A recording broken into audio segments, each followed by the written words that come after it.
Today is Thursday, June 18, 2026, coming up on Roland Martin Unfiltered, streaming live on the Black Star Network on this Juneteenth week. It was a star-studded event on Chicago's South Side today as thousands gathered for the opening of the Obama Presidential Center, which will open to the public tomorrow. Every living legitimate president was there. Of course, the petulant, twice-impeached, criminally convicted felon-in-chief, diaper-wearing Donald the Con Trump didn't make the guest list. We'll show you what took place there. We've said it over and over and over again. These white folks are made. They aren't having babies. Fox News had an expert who said the problem is that 15 to 19-year-olds have stopped getting pregnant. I tried to tell y'all. A viral trend involving a black doll is sparking conversations and showing just how much black people are hated across the globe. Also, folks, what's going on when it comes to the World Cup and Canada and the U.S. denying African nations from attending? It's time to bring the funk on Roland Martin Unfiltered on the Black Star Network. Let's go. Whatever the miss, he's on it. Whatever it is, he's got the scoop, the fact, the fine. And when it breaks, he's right on time and it's rolling. Best believe he's knowing. Putting it down from sports to news to politics. With entertainment just for kicks, he's rolling. It's on go, y'all. It's Roland Martin, yeah. Rolling with Roland now. He's funky, he's fresh, he's real, the best, you know he's Roland Martin now.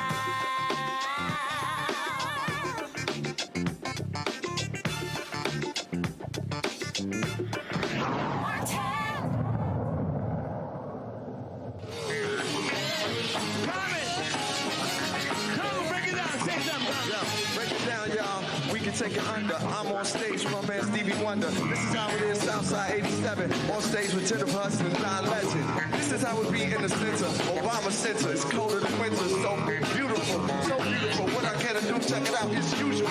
Usual like common for me and you. This is the type of thing that we can do. Like you too, just like Bono. We came to rock here live in Chicago. Yo, it's like this, we got the dream. On stage with Bruce Springsteen. Yeah, can it be things can get better? Thank God I'm here with Eddie Vedder. We get it all together, we can storm. Constant show, you know the whole form. When it goes on, it keeps going on and on. Yo, I can keep lighting. You can say respect to Joe Biden, President Biden, Hancock Bush. This is how we do, yo, Operation Push. As I push on down, I'ma keep jamming. Respect to who? Fred Hampton, and of course, all my people here in Washington. You know how we do, we all equal. Saying the thing, this is like this Dr. King. We get it like this. Compton, we don't need no drama. Respect to Obama and Michelle. This is how we dwell. You can tell, check it out, never fail. This is like this when I come down, y'all. I can stay, yo, we can stand tall. Yo, this is like this shot town. We gon' take you, Stevie, to higher ground.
Stevie Wonder, John Legend, Jennifer Hudson, Common, Bruce Springsteen, Bono, and many others joined the thousands of people who flocked to Chicago for the opening of the Obama Presidential Center, the $150 million facility was opened. President Barack Obama was joined by 3 former presidents, including President Joe Biden, President Bill Clinton, President George W. Bush. It was the opening of the museum and grounds. It's a 19-acre facility there. You see, of course, Vice President Kamala Harris was also there. The opening festivities brought together politicians, celebrities, athletes, and other internationally known figures. Longtime Obama advisor Valerie Jarrett, who is CEO of the Obama Foundation, gave the official welcome to the event. Good morning to all of you who are here in Chicago, who traveled from near and far. Oh my goodness, you're here to celebrate with us, and many of you came through some pretty atrocious weather. And to everyone watching from home, this is a glorious day, and it is for all of you, and the sun is out. So we want you to enjoy the moment. Yes. I am thrilled to officially welcome you to the opening of the Obama Presidential Center.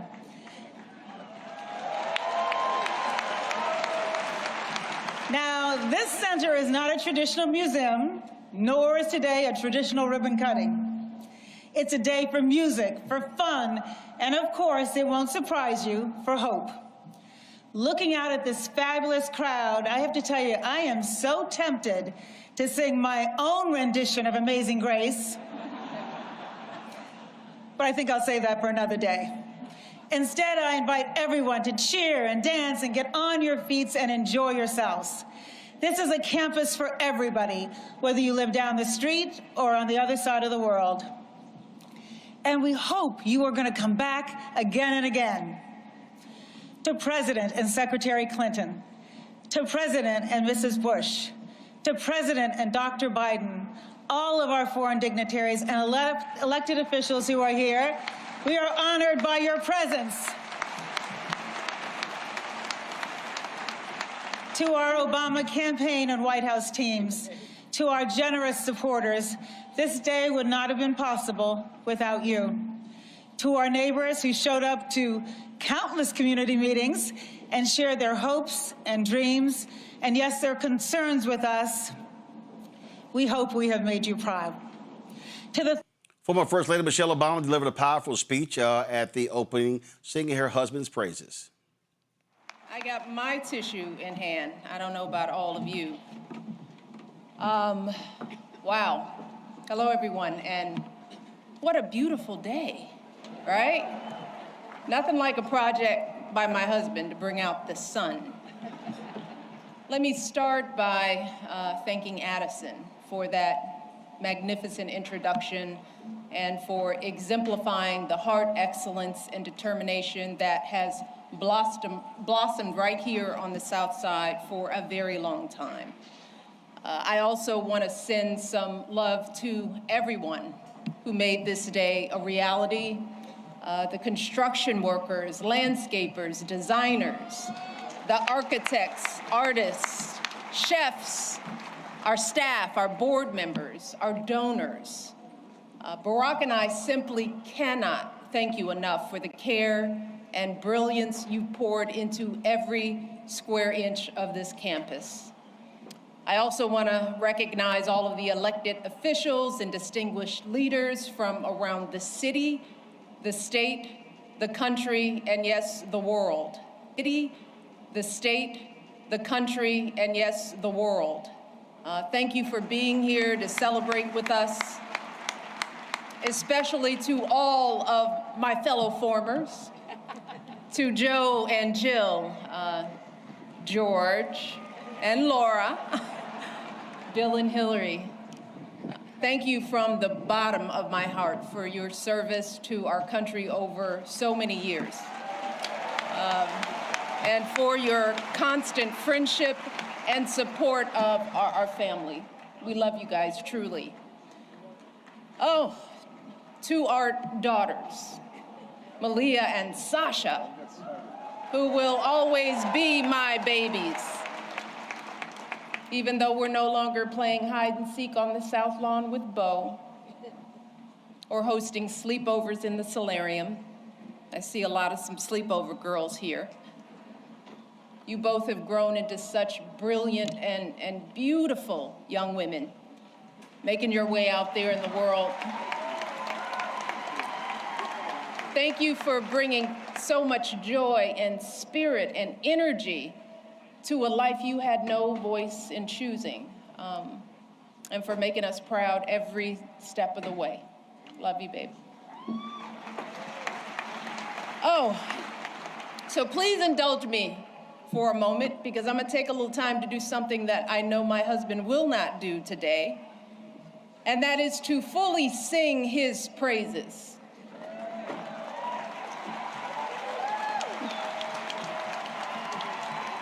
Barack, you gotta look at me.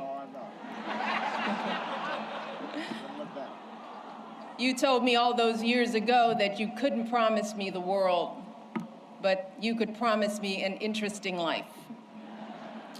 And of course, you outdid yourself and managed to give me both.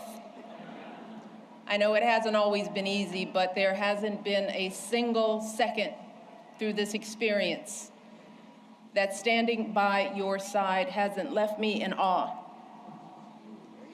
8 years in the crucible, and not once did you melt from the heat.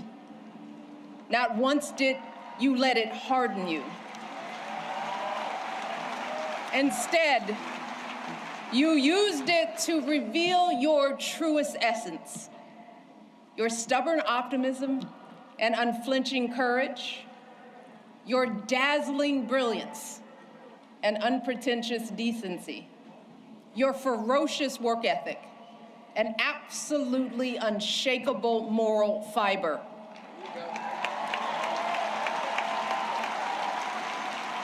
And to do it all as a first, and the higher standard that comes with all that, the claims that a US senator and constitutional law expert wasn't qualified for the job, the lies about your birthright, your faith, your patriotism, the outrage when you stated the biological fact that if you'd had a son, that he too would be black. Yet, you were unflappable at every turn, always focused, always calm, always looking at the long view. How absurd it is to even imagine that you might have buckled under the pressure even once, lashed out in frustration, lost your temper. How absurd it is to imagine that you might have done anything but make our family and this entire country proud.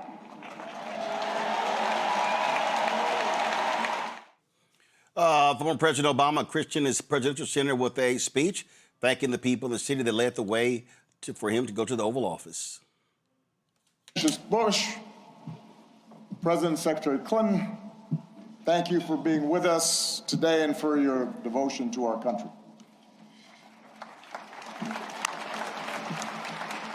And President and Dr. Biden, thank you for your steadfast partnership for 8 years. Joe, we started as running mates and ended as family, and we would not be here without you, and we are grateful.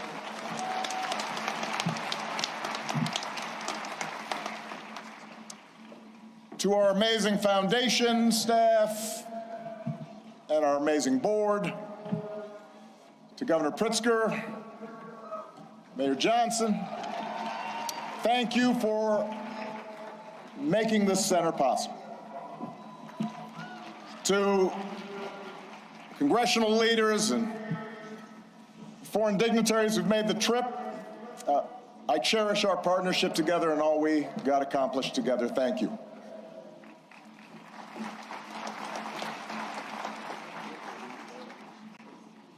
To Michelle, she did me wrong. She wouldn't let me see her speech. She knew she was gonna mess me up, and she did it anyway. She's always made me better.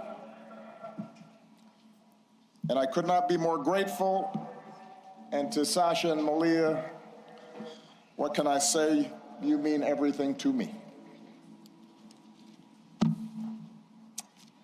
More than 40 years ago,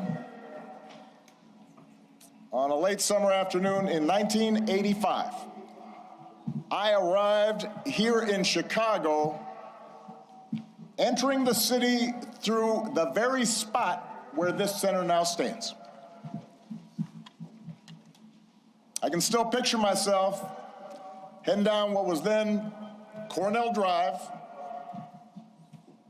in a janky used car that I'd bought in New York, with all my worldly possessions stuffed in the trunk and the back seat, so I really couldn't see out of the rearview mirror, and I was a safety hazard. And I was 23 years old. I'd just been hired by a group of churches on the South Side to help organize a part of the city that had been battered by steel plant closings and chronic neglect. And I didn't have much organizing experience.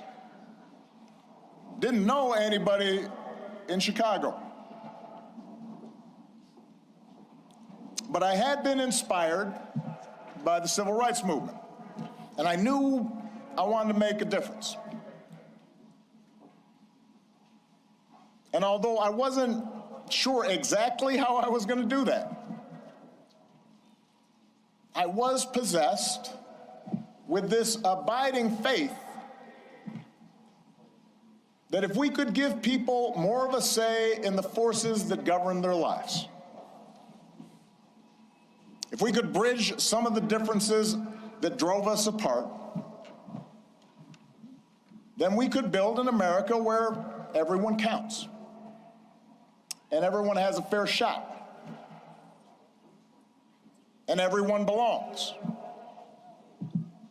Even a mixed-race kid with a weird backstory and a name nobody could pronounce.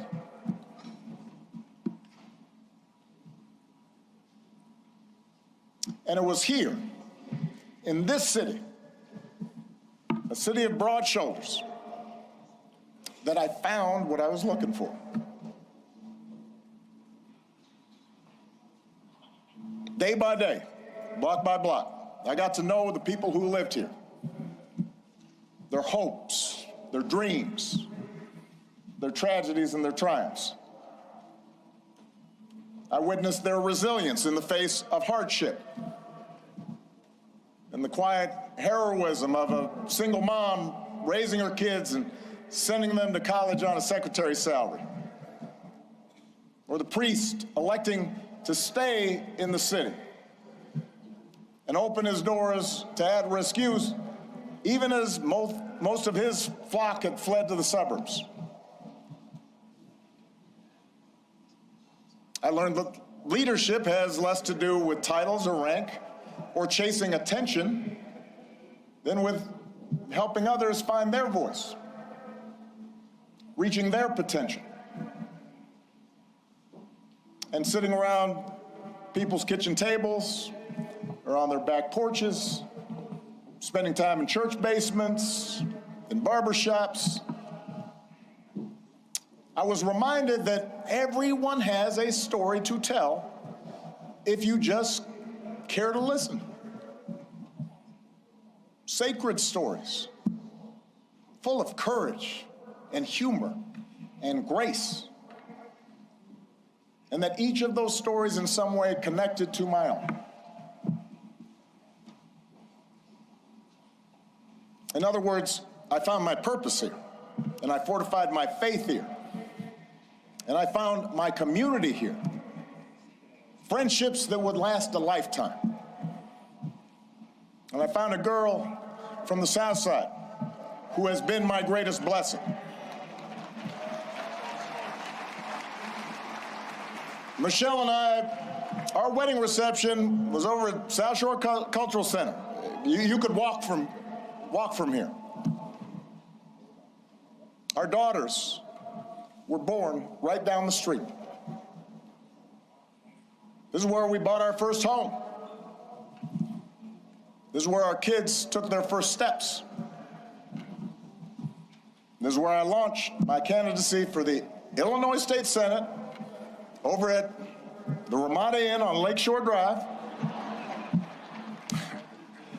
serving pretzels and soda,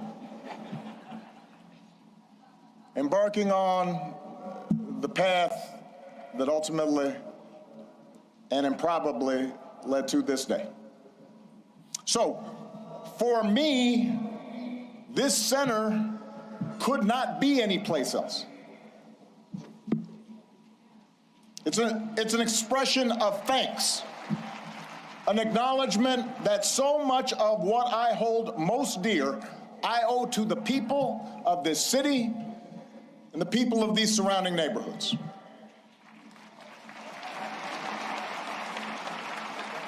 And it's why we designed the center not to be some lifeless mausoleum. I am too young for that. Not just a place to see Michelle's dresses, although I understand that will be the top attraction. We wanted it to be a vibrant, living celebration of community, where we can learn together and share the joys of art and music and sport and play. Because it's in those moments that we're reminded of our common humanity.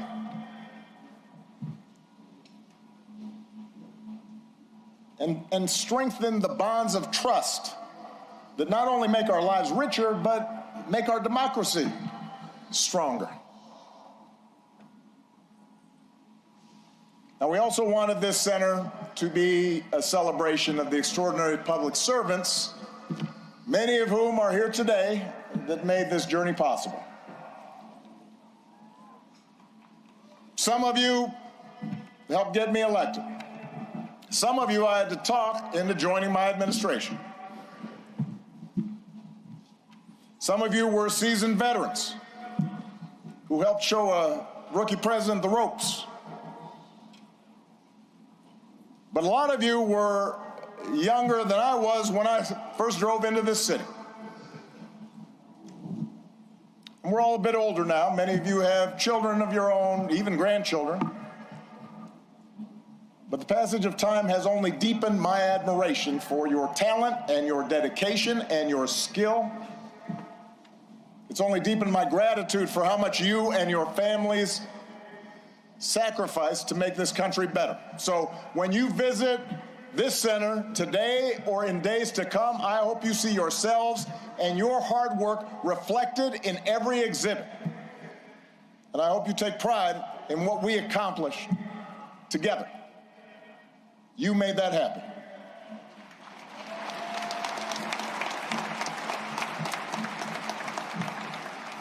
Now, of course, we did not accomplish everything we set out to do.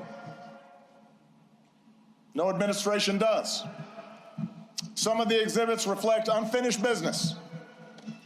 In some cases, my own shortcomings and mistakes.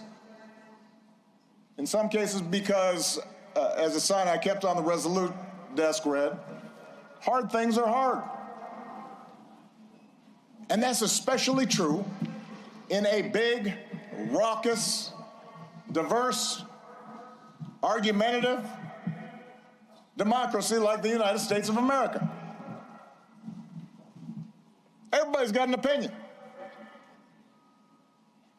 And that means getting stuff done involves reconciling the demands of a couple of 100 million people.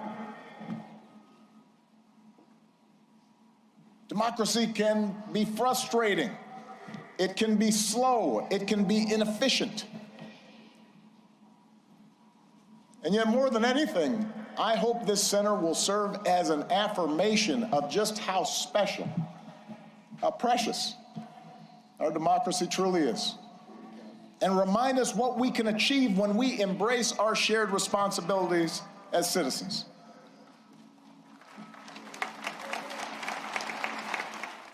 Folks, you can catch the full stream, obviously, on the Obama Foundation YouTube channel. It's bringing my panel, Dr. Greg Hart, Department of Afro-American Studies, Howard University, out of D.C., Reese Colbert, host of the Reese Colbert Show, Sirius XM Radio, also from D.C., Dr. Larry J. Walker, Associate Professor, University of Central Florida, out of Orlando. I'll start with you, Reese. Obviously, today, historic opening of the Obama Presidential Center, first black president, now 44th president in this country. Just your thoughts on today. I thought it was a beautiful day. I lived in Chicago through Obama's second term, so I know how much Chicago means to President Obama and how much President Obama and the Obama family means to Chicago. So I wish that I wish something like this was around when I was there, but to see the South Side transformed and become a kind of a mecca of Obama, you know, his term and what he's done is so heartwarming to see. And it's just good to see decency. It's good to see President Obama celebrate it. I think now we take for granted with this critical culture about everything nitpicking people to death. We take for granted how significant it was to have a President Obama, to have a Michelle Obama, to have a Sasha Malia Obama be the first family, and even to have a Marion Robinson be the first grandma of the United States. And so I'm really happy to see him and his family be able to kind of take back their legacy away from just the hypercritical political critique around it, and really put it in perspective about how much they were able to accomplish and how tough it was during those times. It's never been easy to be a Democrat in this country, to get things done. The Tea Party sprung up. They had effigies of Obama burning when he got into the White House. They had Mitch McConnell vowing to make him a one-term president and didn't. And so I think that he deserves this. Michelle deserves this. Chicago deserves this. So I'm really, really happy to see today. And I'm happy to see that there is a place that feels a little bit more normal than the white trash house that we have here in D.C. right now.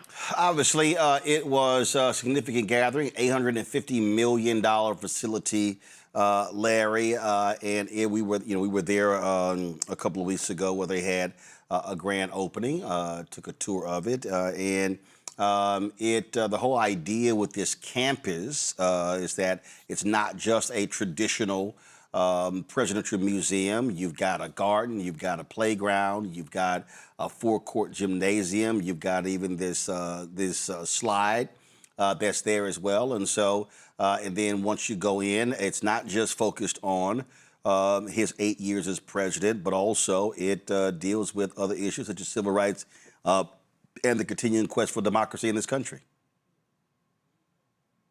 And Roland, I think the really interesting thing about what President Obama highlighted in the clip that you played is that he is still really young. And I think that what you described about, the facility and, he not being like a mausoleum, because he's got, certainly a lot more years in terms of public service that can contribute not only to the United States, to the world. But I want to go back to something, Reese talked about is, and hearing him talk, it reminds me of the importance of class in our society. And obviously there's a lack of that. We really miss him as president, to hear him speak and be clear and concise about what he's talking about. And also, highlighting his journey, and which essentially is the American dream, despite all of the things he had to deal with. And let's remind the most controversial thing that he did was wear a tan suit. And in comparison to all of the issues we had to deal with from the White House over the last couple months, even within the last few days. But I certainly want to congratulate the Obamas. This is a major accomplishment. This is the first black president in U.S. history.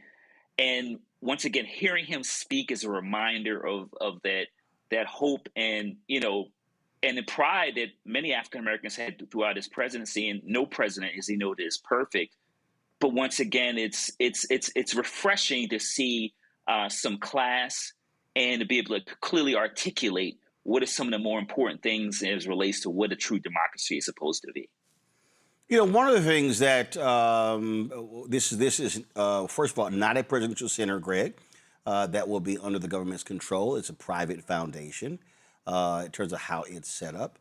Also, they plan on hosting any number of other things. And I think that when you look at other presidential centers, I dare say, presidential libraries, I dare say, Greg, the model truly is Jimmy Carter in terms of the work of a former president and how he used the Carter Center and his work across the world to really advance democracy and to challenge dictators.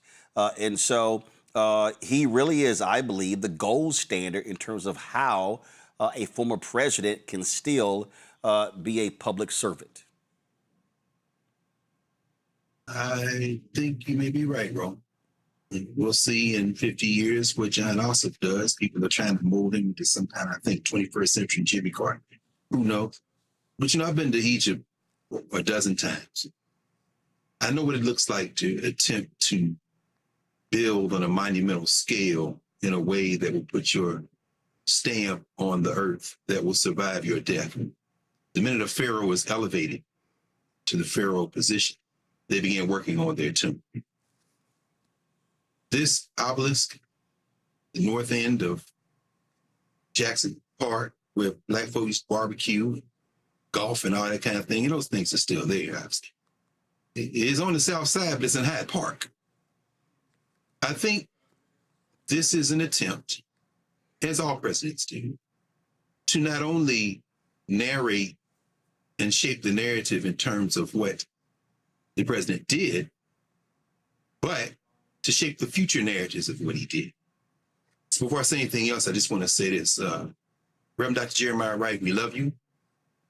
We understand that while the wedding reception was at South Shore Cultural Center that I've been too many times and y'all have been to many times, the wedding was at Trinity United Church of Christ. Okay, about 8 miles from there. So that having been said, this center is inspirational. There's going to be a lot of good work that comes out of it. And it's a very deliberate attempt to narrate the Obama presidency. And I think what Barack Obama represents, and I don't think that Black people in this country will be able to have a mature conversation about the Obama presidency in my lifetime. I would love to see it, but I don't expect it. We've been traumatized too much, and it's very difficult for us. I wonder how they will treat foreign policy, particularly the destabilization of North Africa and some other things, deportations. Maybe to be talked about, maybe it won't. I'm looking forward to looking through everything, although not researching, because you said it's a presidential center. The archives are here in the DMV, in College Park, in the National Archives. It's not a slip of paper in this completely digital Barack Obama archive. And, that was very deliberate, as Valerie Jarrett has said. The days of putting stuff in paper are over. Thank God that that's not the case. But at any rate, it's going to be a lot of inspiration. I think everything from Idris Khan, the letters ensconced there in that beautiful hall there, I think it's the 8th floor, the Sky Room, which are from the speech that he gave on the 50th anniversary of the Selma and Montgomery March, tying him to that civil rights tradition, while at the same time not allowing himself to be so tied to that tradition that it doesn't afford for the kind of neoliberal politics of the Democratic Party, including Bill Clinton and others, whose predecessors, for all their rhetoric, would have been on the other side, I think, in many ways of that movement. I don't care, volunteered, call some phones, Bill Clinton. We're very clear about who you are, sir. Njideka Crosby's portrait of the Obamas, beautiful. Like the art, the music, the light, is going to be a beautiful conversation. There are going to be incredible things there. And at the same time, with those possibilities, I think the limits of the presidency as a conduit for Black power in this country are also represented by the Obamas. I respect the president. I respect the first lady. I respect their vision for a more perfect union. And I absolutely understand that this is a criminal enterprise that cannot be redeemed. And as Sterling Brown said, he wants to be integrated into American society. But at the heart of the word integration is integer. I want to come in as my whole self. And I can't wait to see how the question of Black power, Black political power, Black cultural power is there. Hey, Stevie Wonder is great. Common, it's great. But Black political power in the South Side, 20 years, he was a member of Trinity United Church of Christ, got married there. You understand? When he came to Chicago, those people embraced him and allowed him to become part of a community where Jeremiah Wright and that congregation was solving the question of class. Not class in terms of how you dress and how you appear, but social and political and economic class, and how the Black elite must not separate themselves from the Black masses. I want to see how that's grappled with in this Senate. It's going to try very hard to narrate that Obama presidency. So I guess, brother, we'll see. And as always, any presidential museum is about forming a narrative and framing it in a way that they like. I mean, that's always been the goal. Hell, Richard Nixon did that with his library. You go to the Reagan Library in Simi Valley, California, the LBJ Library on the campus of the University of Texas, the George W. Bush Library at Southern Methodist University in Dallas, the George H.W. Bush Library at Texas A&M University in College Station. I mean, that's what they do. Larry Gregg makes a point in terms of when he says how African Americans are going to view the presidency, and the reality is that even now, I mean, there are people who do not tolerate any type of criticism, discussion. I've had folks close to the Obamas say, "Man, Roland, why were you so tough?" And I said, "Let me be real. What I've always said is this here." And I actually said this before he was inaugurated. I wrote this in Essence magazine. I put this in my book as well. When I said the achievement is not electing him, the goal is, what do you then do with that power? And that's really what it's all about. So I don't care whether it's President Obama, whether it's Governor Wes Moore, whether you got Aaron Ford, the Attorney General of Nevada, who's running for governor right now. He's a captain. We went to Texas A&M together. Whether you have somebody who's a mayor or a city council member, school board member, county commissioner, I really do believe that what we have to do as African Americans is look at somebody and celebrate. So in the case of Obama, it was, yes, the first Black president, but I think for many of us, we forgot he was the 44th. So now that this is built and people will visit, and I already see people in chat saying that I've got my tickets. The question then becomes, okay, what now? What role can he and she still play as public servants beyond their Netflix deal or their media deal? There still are substantial issues that we are being confronted with in this country, but also in this world. When Greg talks about African nations, this is all what's on the table, and so I think that's also how folks are going to be looking at this. And it's one thing to say, sure, let's visit a presidential center and let's relive those glory days, but it's also those days that put us in the position we're in now because of the white backlash that followed those days. Yeah, absolutely, Roland. And I think it's really important that, we talked about, President Obama, Governor Moore, and obviously when we have these firsts, we note it, we celebrate it as a community, but your politics and govern also matter and are critical, right? Once we've checked that box, what are sacrifices you're willing to do to make sure that the people who supported you, as he talked about when he was a state senator, I remember, him losing when he ran for Congress and losing to Bobby Rush, and that helped in many ways kind of reorient in terms of where he ended up down the line and becoming the first Black president. But it's really important, particularly during these days, and you mentioned Jimmy Carter as an example in terms of the work he did after, and in many respects known for the work he did after he left the presidency. President Obama has the opportunity, considering he talked about his age and his connections and the resources available, to really do some things in terms of making sure in particular that some of the challenges the African American community is encountering and other minoritized groups, that he's willing to really step out there and the void in many respects in terms of some of the things, resources, money he can raise, not only there in Chicago, Illinois, but places like Philly, where I'm from, and other, rural areas where there are a lot of Black folks in Mississippi and Louisiana, et cetera, to make sure we address issues relating to public health, to politics, and getting more elected officials, considering all the anti-gerrymandering laws we're dealing with. So he has an opportunity to, like I said, to fill a void in terms of addressing certain issues. Somebody say that's a lot of pressure, but when you check the big box like he did and had the support he did in the Black community, the work is ongoing and it doesn't stop.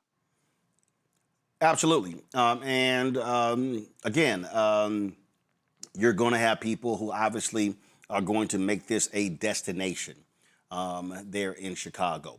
What we'll be also watching for over the next several years, Reese, is seeing how the South Side is transformed. Can the Obama Presidential Center become the centerpiece, if you will, of development? And when we say development, do we also benefit from that development as residents and also business folks? I mean, listen, there are people who that was a serious fight with community folks when it came to a community benefits agreement when this thing was first proposed. And there were some serious debates and discussions that were going on when this happened. And there's been displacement. What supposedly there's supposed to be, Jackson Park Golf Course is supposed to be completely redone. I think it's supposed to be a Tiger Woods design golf course. We'll see what, the question is, does it still remain affordable? What about housing in that area? Obviously, with President Obama, the goal is to attract and bring world leaders and others there as well. So all of that is what folks are waiting to see what unfolds. Yeah, and I think those are all very fair things to see and hold to account. I think, number one, I've been saying this the entire time of the Trump administration, the cavalry is not coming for Black people. It was not coming for America. And so I don't look at the Obamas as the cavalry, as necessarily even the leader of the Blacks, okay? They are private citizens with a very important role in history. They have the capacity, obviously, to play as big of a role as they choose in the future. But I'm just not in the space, and this is me personally, this is Reese Goldberg, okay? I'm not in the space personally of putting anybody on a pedestal of people who have the solutions and the answers and the willingness to make things happen for us. We're going to have to make things happen for ourselves. We're going to have to look to a wide array and breadth of people to buy in, to lead, but also march alongside us. And so I think a lot is put on the notion of a charismatic figure, of a particular leader who has the right answers and has the right delivery and all these things. But even when you have somebody like that, in theory, in Obama, there's still always going to be tension in our community, with each other, with leaders, with politics, with activism, with academia, and so on and so on and so forth. So I don't think that this marks a turning point in any of that. I think that this is just a space that will exist, and around that space and around these figures who are human beings that are beloved by many, there will always exist that tension. It's perfectly fair, in my view, to call out things that seem hypocritical or call out things that seem harmful. But I just don't think that there's any particular person, there's any particular policy that's going to transform, going to be that thing that we've been searching for generations to make the difference for us. The only difference that's going to be made for us, I think, comes from within us figuring that out for ourselves. Well, I can't wait until February 2027 when my new book drops that speaks exactly to what you just talked about. And so, yeah, it's going to go on pre-sale in September. We literally are editing it. I just got the cover design today. Can't show it, but just understand that what you just described is exactly what I'm talking about in that book. All right, folks, going to a break. We'll be right back. Roland Martin Unfiltered on the Black Star Network. Folks, let me tell you about Chapter. Now, if you're on Medicare or about to be, the system is not set up to work for you. Too much fine print, too many plans, and too many people making money off of your confusion. And look, we're used to this. We're no strangers to systems that don't have our best interests at heart. But we don't have to accept it when it comes to Medicare. That's why I'm telling you about Chapter. Their advisors are independent and honest. In fact, they're the only Medicare advisors that compare every plan nationwide. And they're focused on one thing: what works for you.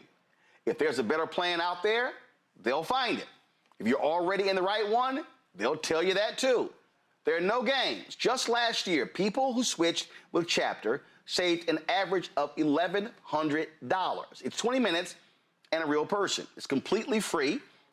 My parents actually have already called. My mom sent me a text.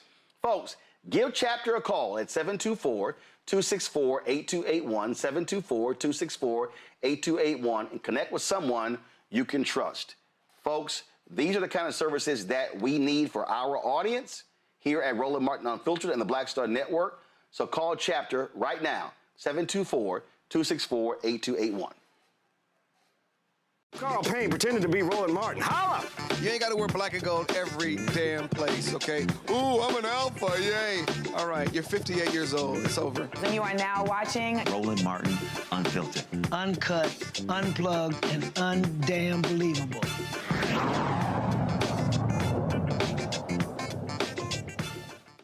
How long have I told you white folks have been losing their minds in this country because they are not going to be the majority? 2043. Now, the reason you're seeing the attacks on immigration, I saw one report that said that that's now 2050. They're trying to slow down that from happening. And Elon Musk, oh my God, that racist has just spent tons of time on posting on Twitter about fertility rates, and it's all you've seen, And folks have been asking, wait a minute, I don't understand, what's going on? And you see all of these different stories. Oh, it's because women are in the workplace. Oh, it's because people are concerned about affordability. It's all those things. But do you want to know why a major reason why the American fertility rates have declined as a result? Have declined so much? It's because of teenagers not getting pregnant. This was discussed on Fox News. And listen to what one of their experts said. Absolutely. We still have 3.6 million births a year, but the problem is teens and young adults. From ages 15 to 19, the fertility rate is down 7%, and it's down 70% over the last 2 decades, meaning we're telling people that are young not to have babies, to wait till they're in a more stable life situation, till they're more financially secure, maybe they haven't found the right partner. Okay, I want to play that again, and I want you to listen very clearly to what he said. Absolutely. We still have 3.6 million births a year, but the problem is teens and young adults. From ages 15 to 19, the fertility rate is down 7%, and it's down 70% over the last 2 decades, meaning we're telling people that are young not to have babies, to wait till they're in a more stable life situation, till they're more financially secure, maybe they haven't found the right partner. Hey, this is what he said. We're telling people who are young not to have babies.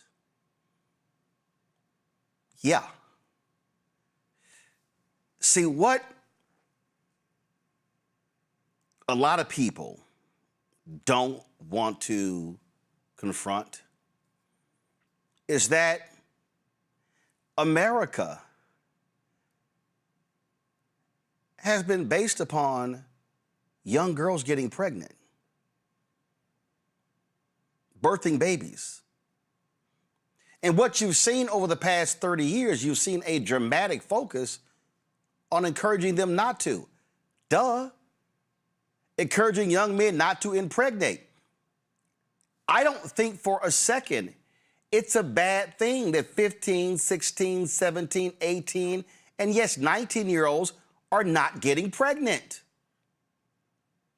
But see, you have to understand what this country focuses on. Go to my iPad. NPR dropped this story, April 9, 2026. Teen birth rates hit another historical low in 2025, according to the CDC. And what the guy was saying right there, the teenage birth rate in the United States fell by 7% in 2025. Look at this here. A quote, a 7% decline is really extraordinary, says the report's lead author, Brady Hamilton, a statistician demographer with the center, which is part of the Centers for Disease Control and Prevention. Look at this, y'all. Nearly 126,000 babies were born to mothers ages 15 to 19. The birth rate for that age group was 11.7 births per 1,000. By contrast, the teen birth rate in 1991 was 61.8 births per 1,000. Allow me to repeat that. 2025, the birth rate for mothers between the ages of 15 and 19, 11.7 births per 1,000. In 1991, that's 35 years ago, it was 61.8 per 1,000. That is a decrease, y'all, of 50.1.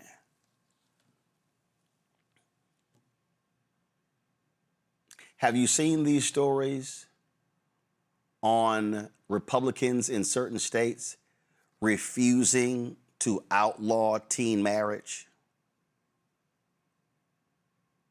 See, once you start looking at data like this, now you begin to understand what this system also was built upon. You have politicians, mostly Republican, white conservatives, who don't want to provide food benefits, who don't want to get rid of student loans, who don't want to provide housing assistance, but they really want these teenage girls getting pregnant. Y'all, is right here in the numbers. And so because we've had a society that finally said, oh my God, we don't think it makes sense for 15 and 16-year-old girls to have babies, then the education and all those different things worked. We were just talking about Obama. Do y'all realize that Republicans criticized him for supporting reproductive rights? But are you aware that abortion rates kept dropping when he was president?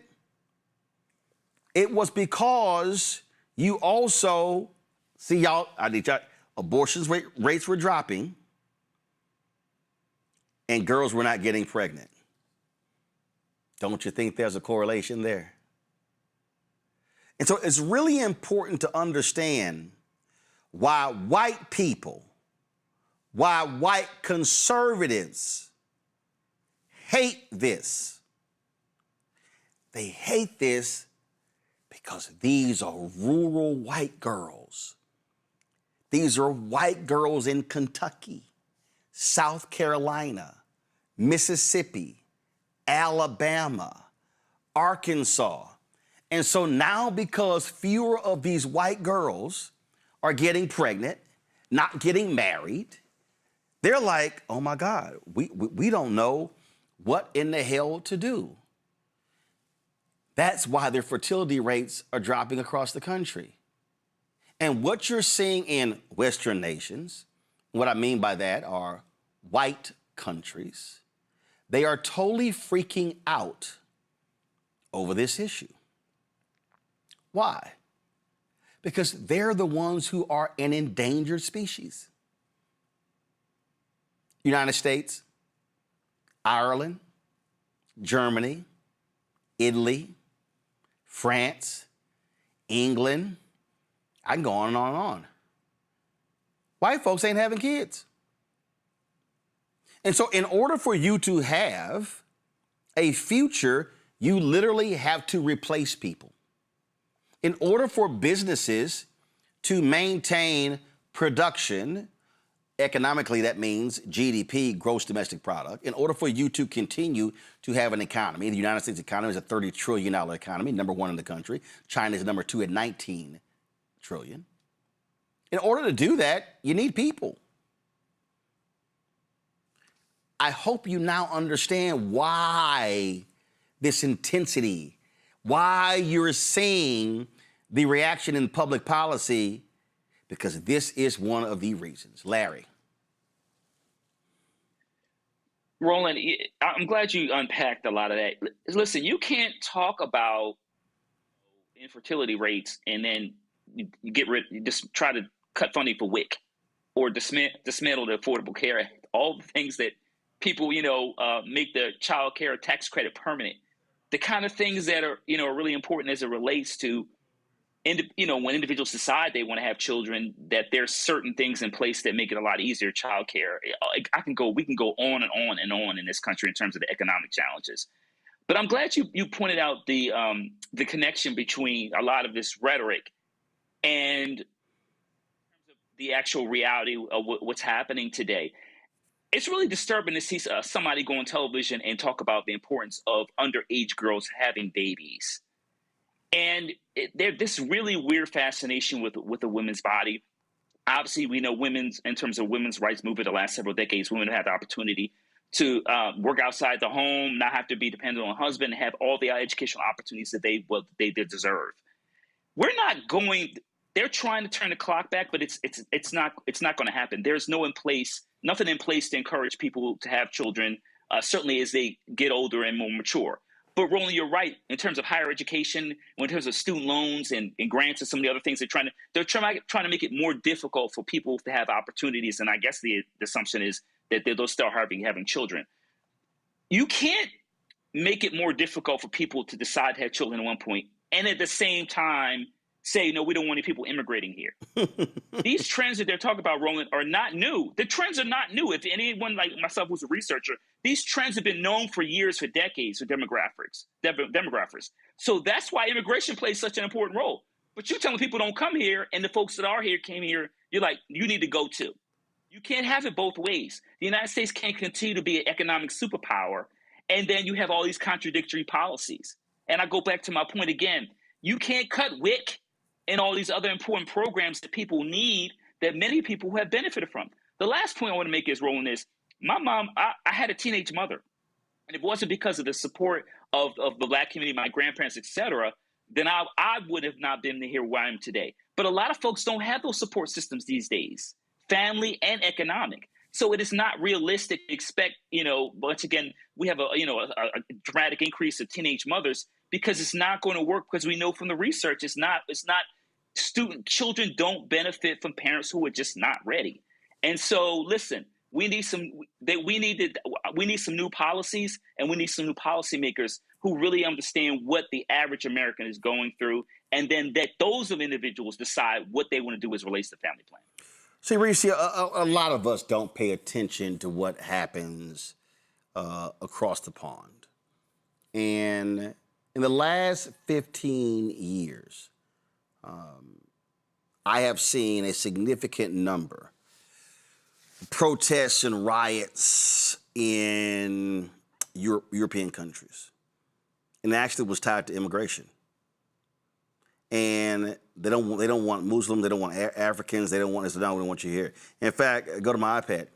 This is video in Ireland. So there was an attack in Ireland where an immigrant attacked someone with a knife, and it's led to 2 days of rioting, protest. I saw this channel here. And then there were anti-racism riots in response to that.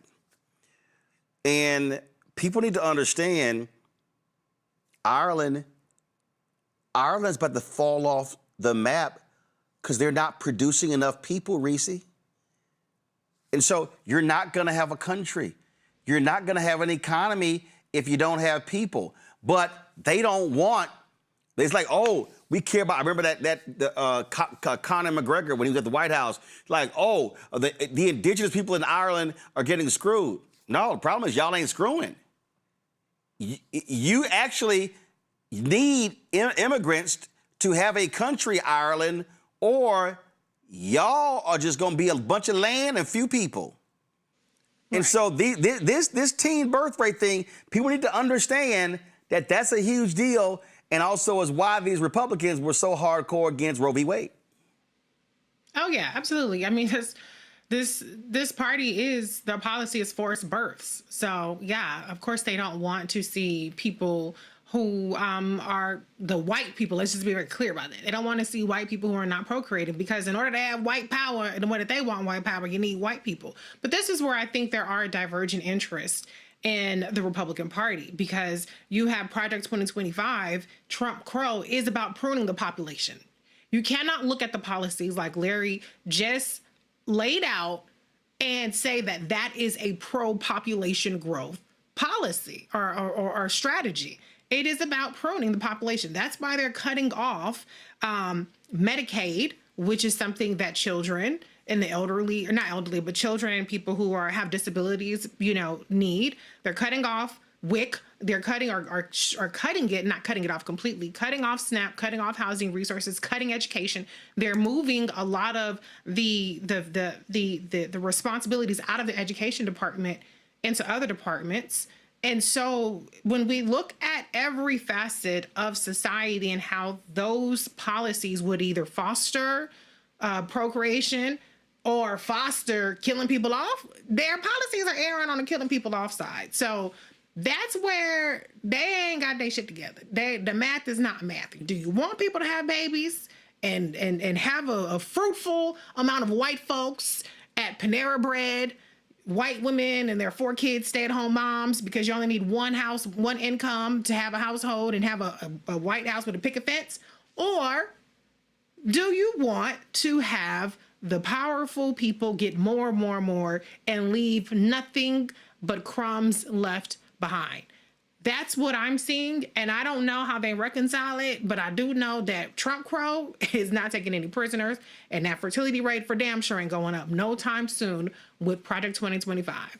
See, Greg, if people paid any attention to what Charlie Kirk was saying beyond the racist stuff, what he was saying, and this is why these white boys are going so crazy, these white boys want us.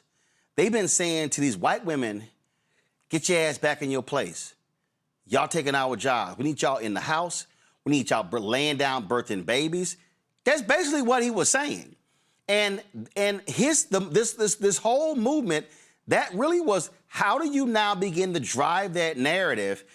Because this was about what Reese just laid out, protecting the future of whiteness in America. You're right. Charles Christian Kirk and all the rest of you folks. It's too late, baby, now it's too late. It's too late. In the world, by the way. The United States is not an outlier in this regard. China has this problem. Japan has this problem. Most of the countries in the world have this problem. The continent of Africa does not have this problem yet. But it looks like perhaps in 2 generations, its population will begin to decline. The species, Homo sapiens, is headed toward a radical shrink in terms of the number of people. And so here in the United States of America, as purebred racists like Stephen Miller obsess about this, you can't have enough babies. But you can't have enough babies in Germany or France or Ireland or England. And as you say, immigration is something that is used by crass politicians to attempt to gin up votes so they can remain in power. But behind those politicians are the oligarchs who have an entirely different agenda. They still need electoral politics to put the people in place to get the policies they need. But Elon Musk who is trying to impregnate all the white women in the world, apparently, it still won't be enough. But he's not trying to grow a population of Homo sapiens. See, he has AI for that. He's got his robots for that. He's got his Mars colony with 1 million people in it that he has used to pull off the biggest fraud scheme, not even fraud yet, but the biggest snake oil scheme in the history of capitalism by getting a valuation that makes him a trillionaire for 5 minutes until that bubble pops and everybody loses their mind. At the heart of this is competing strategies. The oligarchs are looking past the species because they think ultimately the technology will be able to replace the species, so this is going to be a problem. But those who rule over whoever's left, they want to be white. You know, they say everything else with their chest. Isn't it interesting that this man on Fox, as you say, Reese, you should just say white. You don't mean black. There was a study, a couple of researchers at Hofstra, I think it was. They looked at CDC data over the last, maybe, I think from 2016 to 2024, 33 million live births in the United States. And you know what they saw? They saw that white women gave birth to 49.6% of the babies over that period born in the United States of America.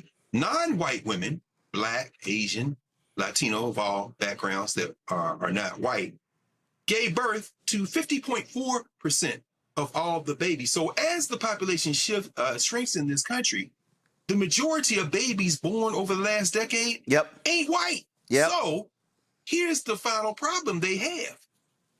Countries in capitalism operate, as we've just heard, on immigration. We were not just property. We were a capital asset. A car sitting at your house is property. A car you use to drive Uber is a capital asset. We weren't just property. It was our labor that literally constructed the modern world system. Without immigration, this country is going to die. As far as I'm concerned, we need to start making up with our cousins around the world, because when this thing collapses, and it's already on the back end, Xi Jinping tried to tell Trump last month, we need to be clear about what's happening so that we can kind of pull our way out of this death spiral this country is in and begin to plan for what comes next, because it's inexorable. This is not going to stop. See, one of the reasons why y'all who watch this show, why y'all are smarter than any of those people who on MSNBC, who watch MSNBC, CNN, and Fox News, is because, one, we ain't been sugarcoating this. I'll give you a perfect example. Okay? Pound, y'all remember this. When they had those raids on those farms in Nebraska, the Republican governor of Nebraska called Trump, hey, man, hey, dog, listen, I'm gonna need you to slow this shit down. I've lost 6% of my state GDP. South Texas, they're like, hey, man, what y'all doing? These damn raids are impacting the construction industry. Y'all, this construction industry, farming. Y'all see where we're getting at? It's about resources. Greg is absolutely on it. And we talked about Africa. See, this is why it's important to understand what's going on, the global world that we're living in. This is from the Pew Research Center. First, Africa's population has grown sixfold since 1950. Africa's population has grown rapidly since 1950 and is projected to keep rising through 2100. Watch this, y'all. Today, 28% of all people under 25 live in Africa, as does 19% of the overall population. Look at this here. By 2100, nearly half of the world's young people will live in Africa. Y'all, and now, check this out. By 2100, Africa will have 12 of the world's most populous countries. Y'all, that means you're going to have a shift from the domination of the United States, France, Germany, England, Russia, China, South Korea. You need to understand this. And now you may ask, well, I don't understand how. It's number 4. This is it right here. Africa is the only world region where fertility remains above the replacement level.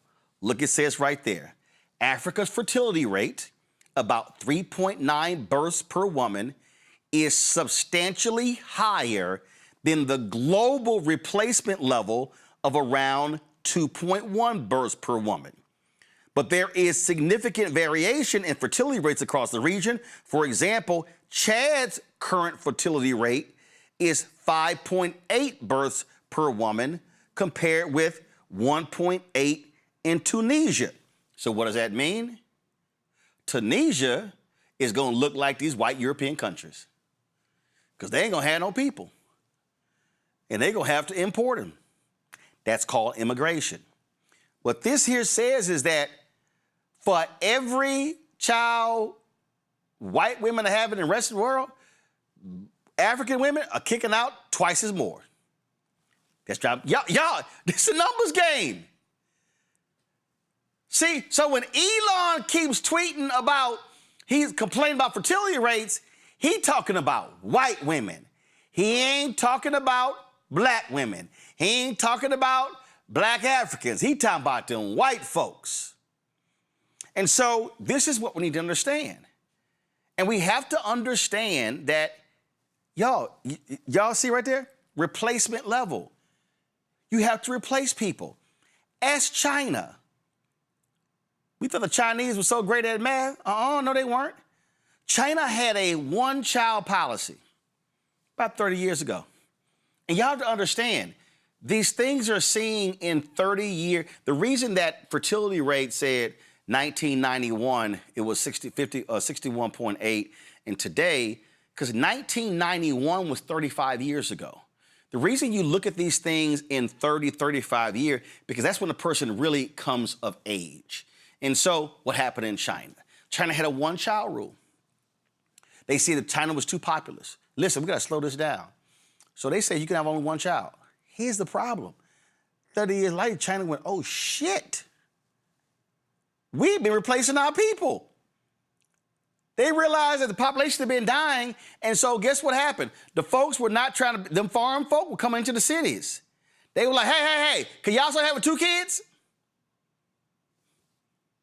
Because China recognized, oh my God, if we don't change our policy, we're not going to be a world power.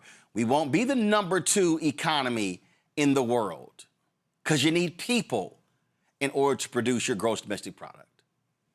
And so I just want our people watching to understand, when you're looking at public policy decisions, what Stephen Miller is trying to do, he's trying to slow down the inevitable.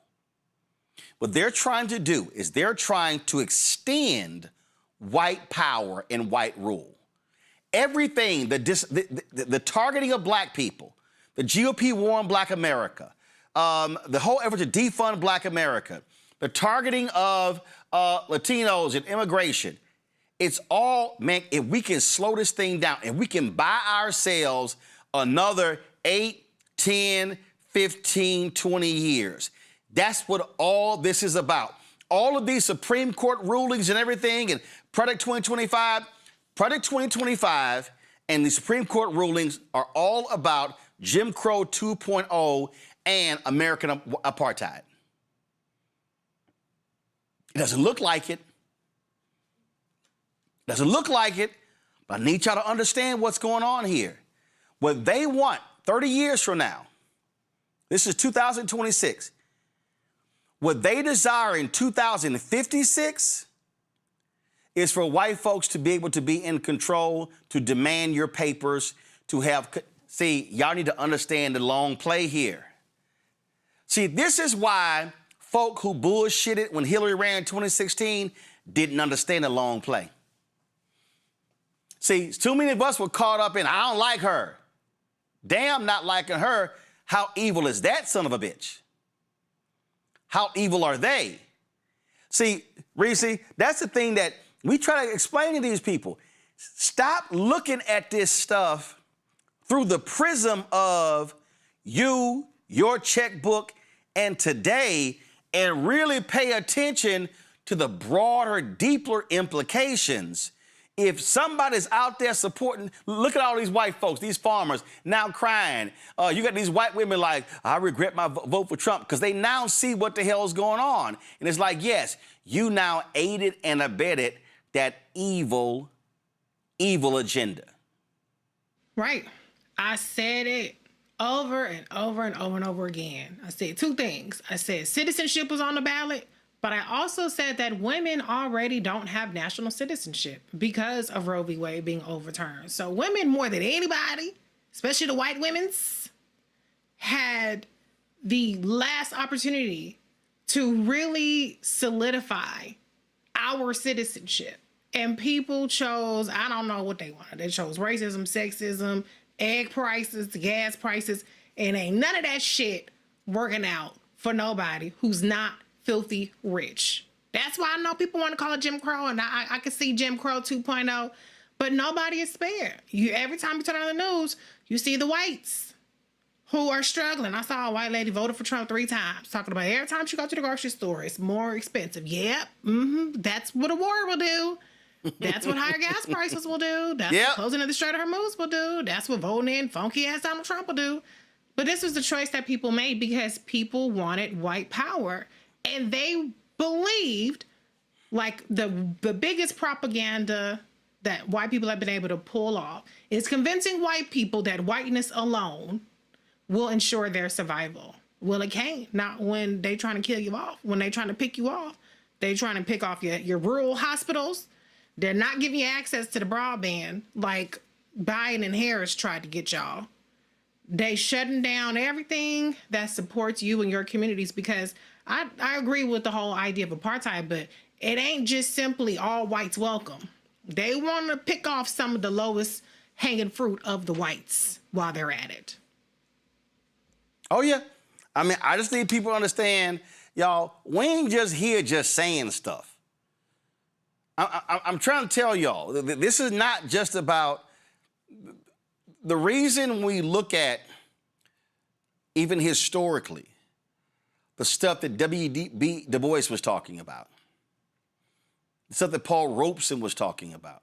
I mean, if y'all go back and read some writings and speeches of Paul Robeson was literally talking about stuff in the 1930s and 40s that are happening in Africa right now.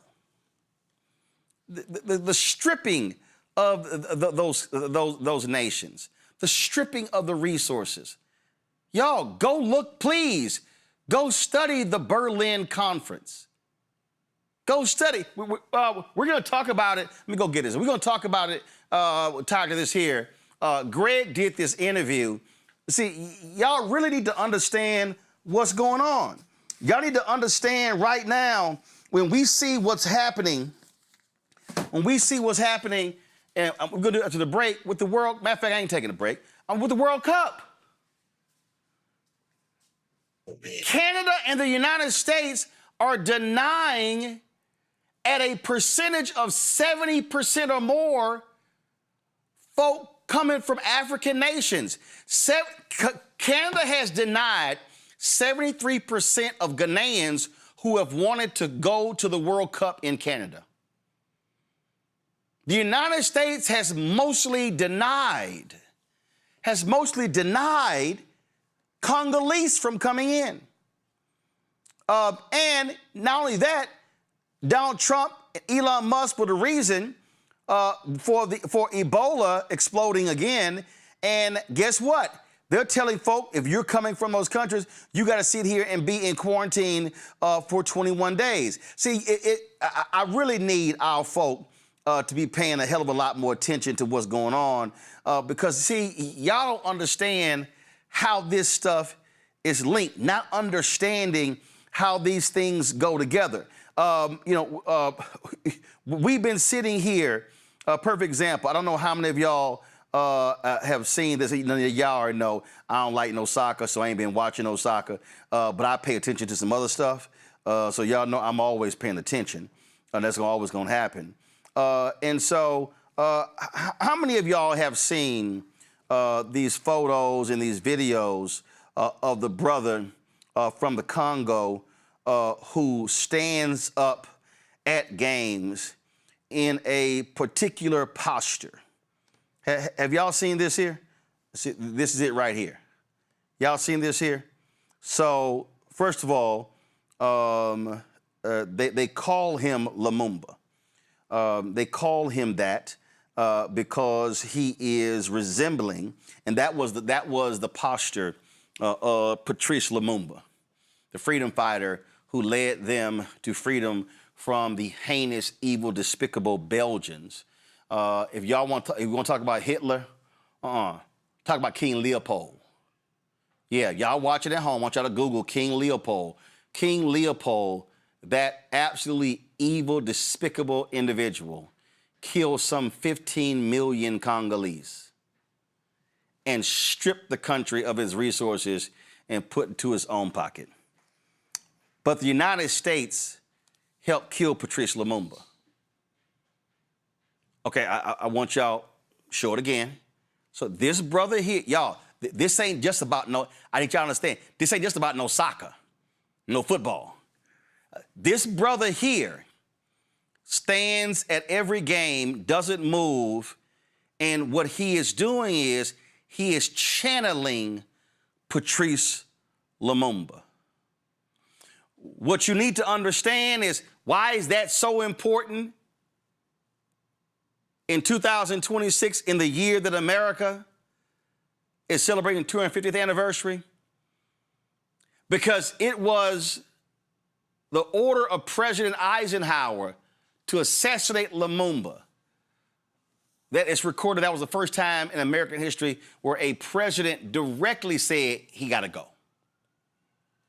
Greg interviewed Stuart Reed on this book right here. And we're going to stream it. I think I told Keenan to get it ready after the show. Y'all, the book is called The Lumumba Plot, The Secret History of the CIA and a Cold War Assassination. The reason the Congo is still trying desperately to pull itself together as a nation is because this country killed the man that he is channeling. This country, 2 months after they gained their freedom, America said, no, hell no, no, he got to go. And that led to Congo becoming Zaire, led by a dictator. He killed thousands. Y'all, all this ties together. And so we're talking about Africa, population, and what's happening there. All of these African nations. Listen, we could talk about Obama's role in killing Gaddafi, destabilizing Libya. See, we could talk about Nigeria. So one of the reasons when we talk about these African nations, why they are in the condition that they are in, is because of Britain, Germany, France, United States, going back to the splitting up of that continent, the Berlin Conference. Y'all, all these things are intermingled, and we cannot act like they are not. And so this is where we stand. And again, the denying of these entrants, supposedly for a World Cup, but the United States is like, no, and Canada, no, y'all can't come. No, y'all can't come. Oh, you can't do it. It really is important. So I do hope people don't just look at this brother and go, oh, man, he's dressed to the nines. He got the color. Now, Greg, he is not there just cheering on his country. What he is saying is, America, I am channeling the man who y'all killed. And when y'all killed him, y'all killed our country from being able to become a thriving African nation. That's right, brother. Yeah, Bulladinga, the brother right there, is such an inspiration. You're right, brother.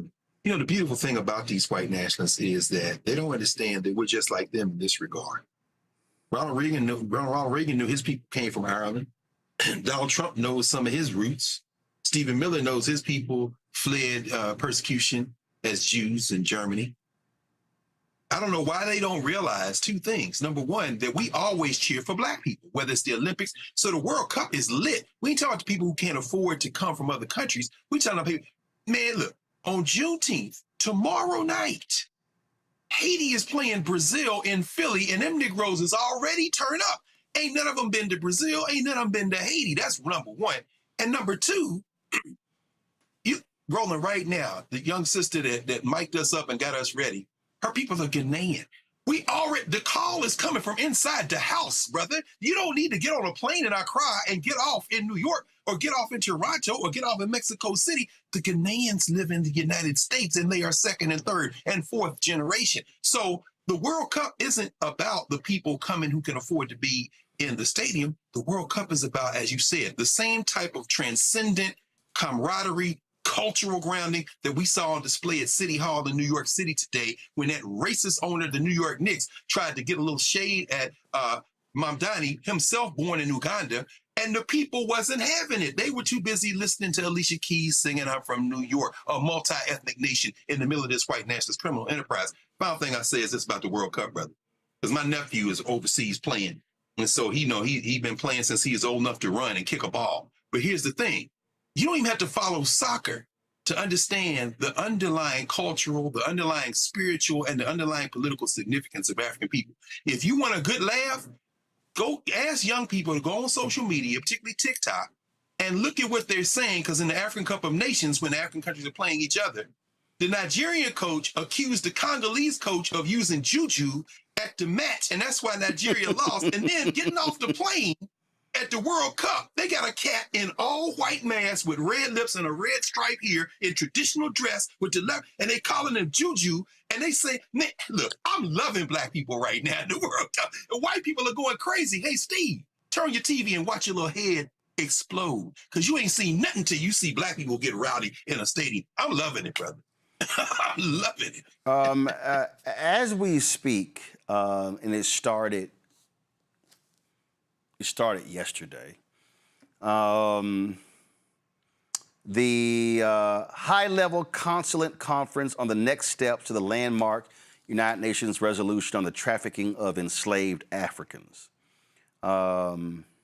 is taking place in Accra, Ghana. I was invited.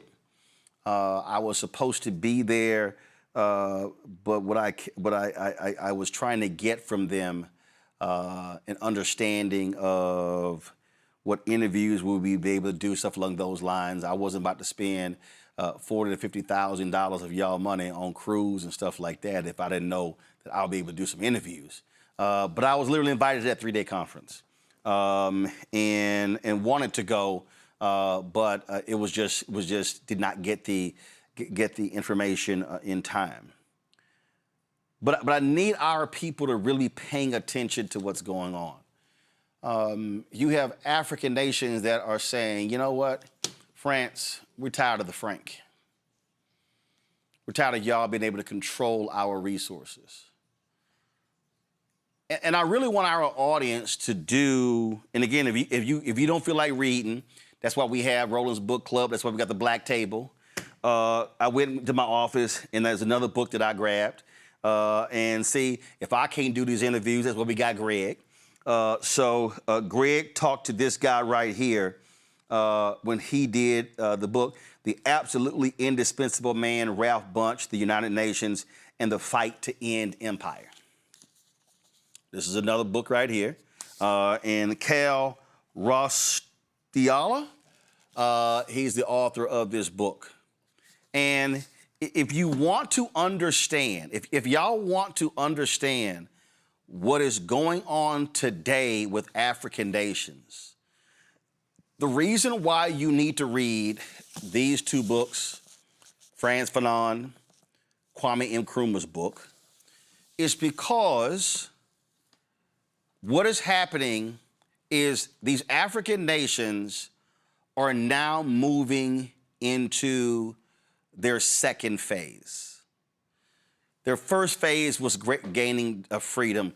Ghana was the first African nation to gain its independence.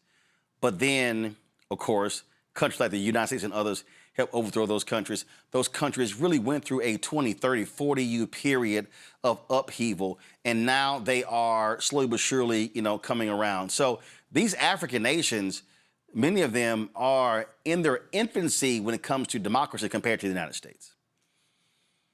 So we have to understand the moves that they are making in order to be independent and free. And what people don't even realize, you can easily move between European nations without visas. You cannot do that in Africa. And so these things are happening as well. But we just need to be aware of what's happening globally, because I think too many of our people, and I want to throw this out to the panel before we do go to a break, too many of our people are living in such isolation,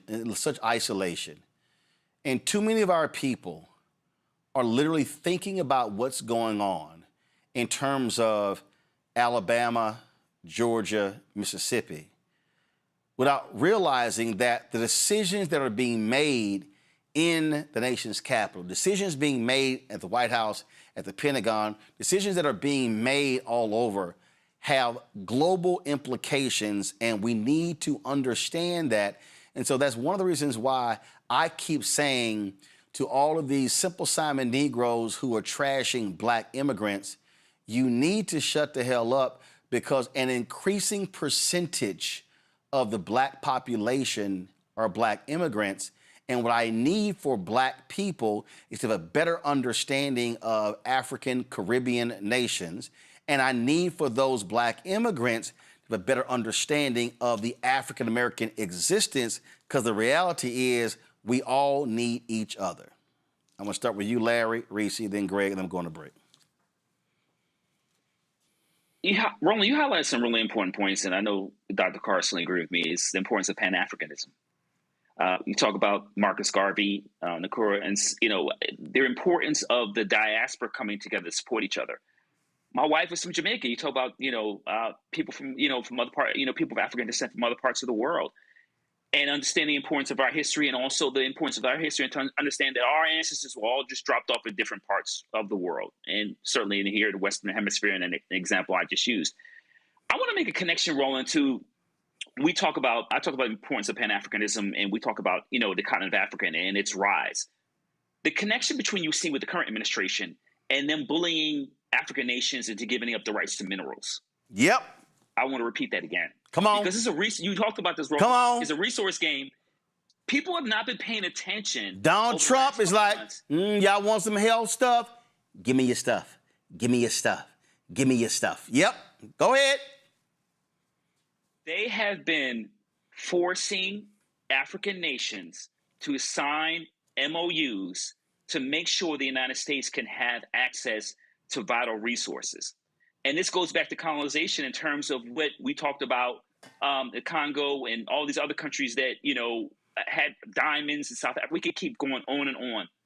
Not only in terms of the population growth in African nations, but also the vast amount of resources that you can only find in certain countries, whether you talk about smartphones or laptops or whatever else you want to talk about. That is the economic game you see this administration playing in terms of, once again, bullying these countries, some of them small, but with enormous resources, signing over a certain percentage of the rights to those minerals to make sure the United States benefits from that economically. But we, as people of African descent who live in this country, in terms of the diaspora in general, we have to be paying attention to that, because besides this show, Roland, no one else has been talking about that. And I've been watching it very carefully over the last couple of months. But we have to be careful, once again, we can't get into these diaspora wars, because we got. So once again, the idea of Pan-Africanism and the importance of that in terms of us working together collectively, in terms of what Garvey and many others talked about, in terms of making sure that people of African descent have the resources we need to make sure we can live, not simply live, but to thrive. Somebody in the chat, Reese, said, Roland, tell North Sudanese Arabs to stop killing South Sudanese. I keep telling y'all, if y'all pay any attention, if you go back to the Berlin Conference, y'all, these existing borders that you see in Africa didn't exist. That was a creation of folks sitting around chopping up the continent in order to strip the continent. And so the reason you're seeing the fights today, because that stuff literally goes back to the Berlin Conference. In all of these different factions and fighting, more of us have got to be reading and studying. Reese, go ahead. Yeah. I mean, I think that there is a disconnect and there is a wedge that has been not just fostered, but really cultivated through disinformation, through campaigns targeting the Black community to drive a wedge between Black Americans, ADOS, FBA, B1, Freedmen, so on and so forth, all the acronyms, and with immigrants and Black immigrants. Because when you look at the census and you look at the Black immigrants are helping us have Blacker numbers, right? And when you look at what this administration has done in terms of their mass deportation now, in terms of their trying to withdraw TPS from particularly Black countries, with their 100% white refugee admission of the white South Afrikaners, the white trash of South Africa, and zero Black people, despite all of these conflicts around the world, we see where that lack of unity is really harming Black Americans. The birthright citizenship argument in front of the Supreme Court that Donald Trump is on. All of these things have been used in terms of immigration, have been used as a pretext to come after Black people. We saw it in Chicago. One of the first things that they did was they sent military aircraft to a building in Chicago on the south side of Chicago, since we're talking about Chicago today, and had military personnel, essentially, had government agents rappelling down the side of the building, trashing an entire apartment building that was already under slumlord conditions, pulling all of the residents out, separating Black and immigrants from each other. We saw story after story of Black people who are Americans who were being thrown into the back of U-Haul trucks and taken to facilities where they were detaining immigrants. So to the extent that we allowed this immigrant versus Black American diaspora war type of attitude to permeate our culture, that's the same extent that we are undermining our political viability and our political capital. Because when these cops, when these ICE, when these lawless militias are going around like paddle rollers, as Dr. Carr would say, they're not worried about, oh, I think that they might be Haitian or Congolese, or, oh, that's just good old-fashioned Louisiana Black. They're not thinking like that. They just see a Black face and they think that you're not American and they treat you as such. Greg? That's right. Reese's right. John Clark used to say that, and Larry, it sounded like you challenged John Clark when you said the boat just dropped us off different places. He said the most racist, the most Pan-Africanist person in the United States is a New York City cab driver. He can't tell whether you from Haiti or whether you from Harrisburg, Pennsylvania. He not gonna pick your ass up because you Black. So the whole point is that solidarity is already in place. And Africa has problems. You know, again, the Black Star Network, how fortuitous is that, brother? You in Ghana, you in Liberia, to name this the Black Star Network. What an expression of Pan-Africanism as we see the Black Stars of Ghana winning their initial World Cup match. And by the way, Congo tied Portugal, and all the people are like, oh my God, no, that's that juju, baby. And they're going to beat the next team. Anyway, but in this moment, you mentioned visas. The African Union has put something forward, a policy plan called, I think it's Africa 2063. So far, here are the countries you can go from one African country to another, and you don't need a visa to get in. Seychelles has been doing it for a very long time. The Gambia, you don't need a visa. Benin, you don't need a visa. Rwanda, you don't need a visa. Ghana, you don't need a visa as of January 2025. Kenya joined that list in July 2025. Togo joined that list last month, and the Republic of Congo, not the DRC, the center, but the one on the Atlantic. My station advisor, Theophilo Benga, is from there.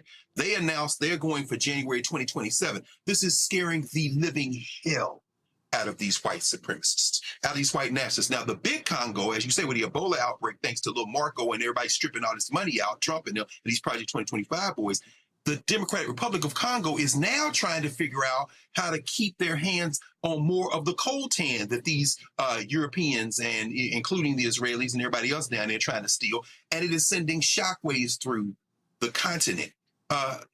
Again, you're right, Roland. Nobody, and Larry said this, nobody is talking about this in the way we're talking about it. To the descendants of slaves, now is not the time. That mentality is tired, it's dead. And when you know the history of our people, like you said, that Ralph Bunche book, Ralph Bunche spent his 20s and 30s talking about decolonization. When the UN was formed, he became the most, as Kyle Rastial says, the most indispensable man. But when he went to Congo, Patrice Lumumba said, nah, I don't know, because I know you want to help us, but you're the Negro, and I know you don't have the power. And it's breaking Ralph Bunche's heart. They gave him a Nobel Peace Prize for basically helping Israel establish its criminal enterprise, and you get caught up in it. The move now is not to get caught up in the United States. The move now is to expand outward. And, you know, we were going to interview, lining up the interview now. I talked to them a couple of days ago, Roland. Zizwe Poe, who's at Lincoln University, where Kwame Nkrumah and Nnamdi Azikiwe went to school, and Nkiti Taifa, who is one of the founders of Cobra. They're having their conference here at the end of the month because they are in Accra right now. But I tell you what, I'm going to pass the information on to you so they can talk to you at RMU and give a report to all of us based on what happened in Accra, so that, you know, because we got people over there right now. It's a bunch of our people over there right now who coming back, and I'll make sure that, you know, you can interview them, and then we'll do something else. Yeah, like I said, I really wanted to be there to cover the conference, but you know, like I say, you know, look, I was going to bring crews, and I said, listen, I need to know what's going to be the setup. Will we be able to lock down interviews? I'm not going there just to observe. I'm saying we had to cover it. Last thing here, I just want y'all to understand when we mentioned what we call the scattering of Africa, the Berlin Conference. This is right here. Look, this is 1880, what the continent actually looked like. On the right is what it looked like when they got done with it.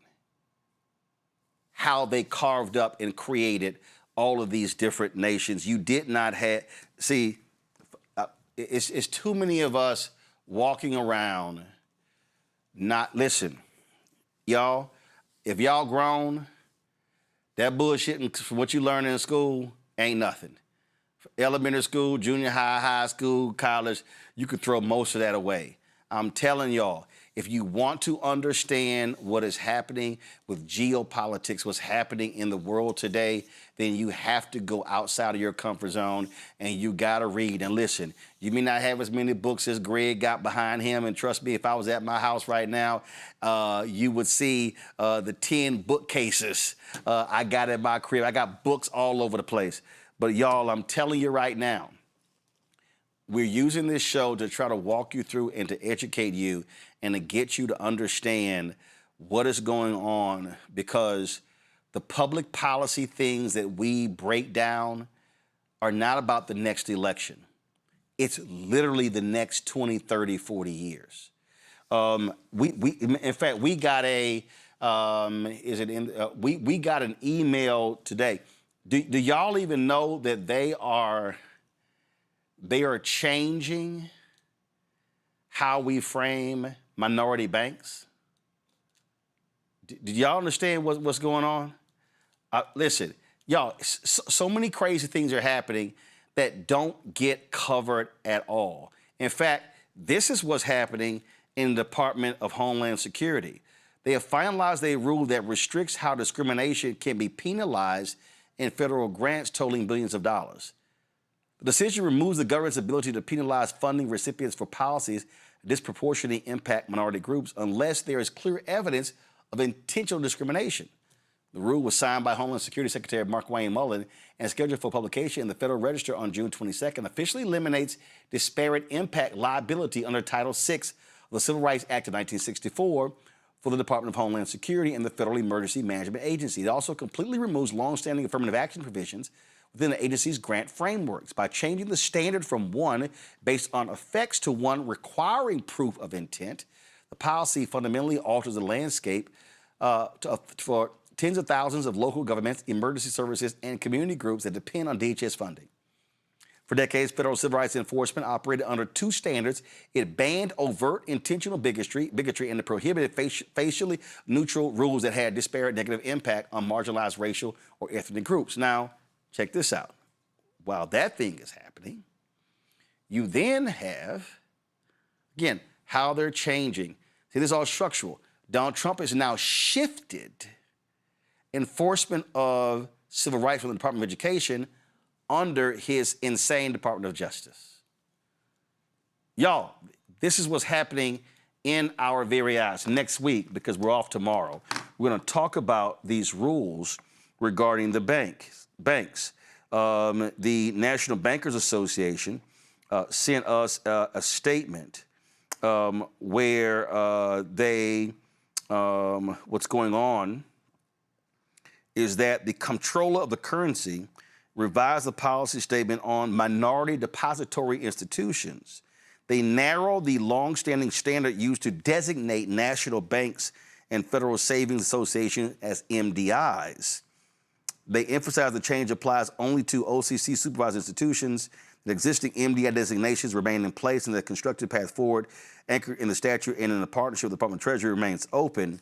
But again, they now want to reframe what is a minority deposit institution. We already had the ruling,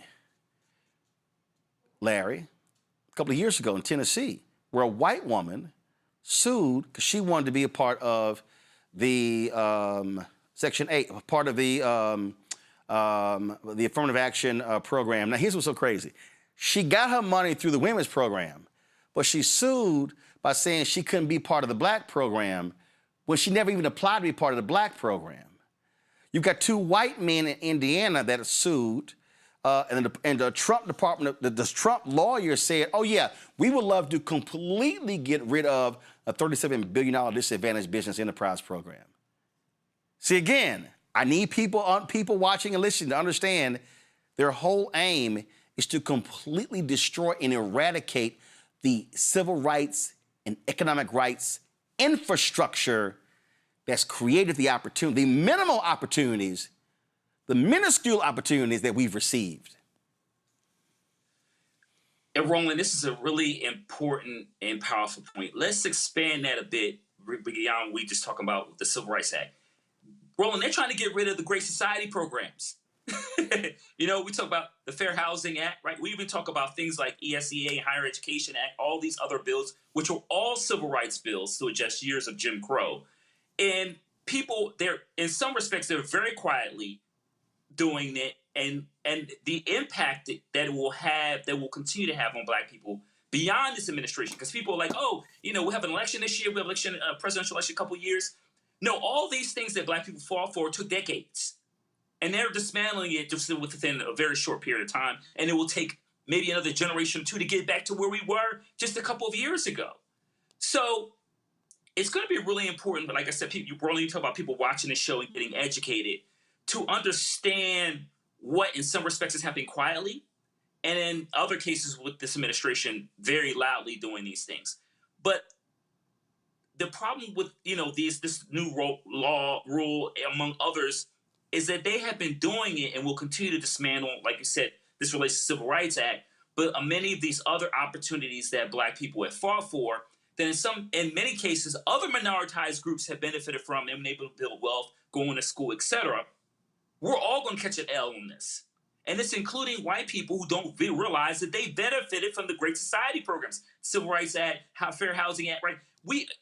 If one group benefits, then the economy, economic, political, and social system of the entire nation rises.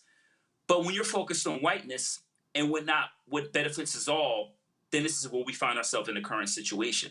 So it's going to be really important, not only in terms of the Black community, but other groups who benefited from the sacrifice and deaths of Black folks, or aware what's happening. And then we need them to speak up, because Black folks have always been on the front line. Now it's time for some other folks to now step forward and realize that your lives and the lives of your children will be impacted by these economic decisions that are being made by policymakers who don't see you and don't want you to be here. See, what was crazy, Reese, it was the 8A program of the Small Business Administration.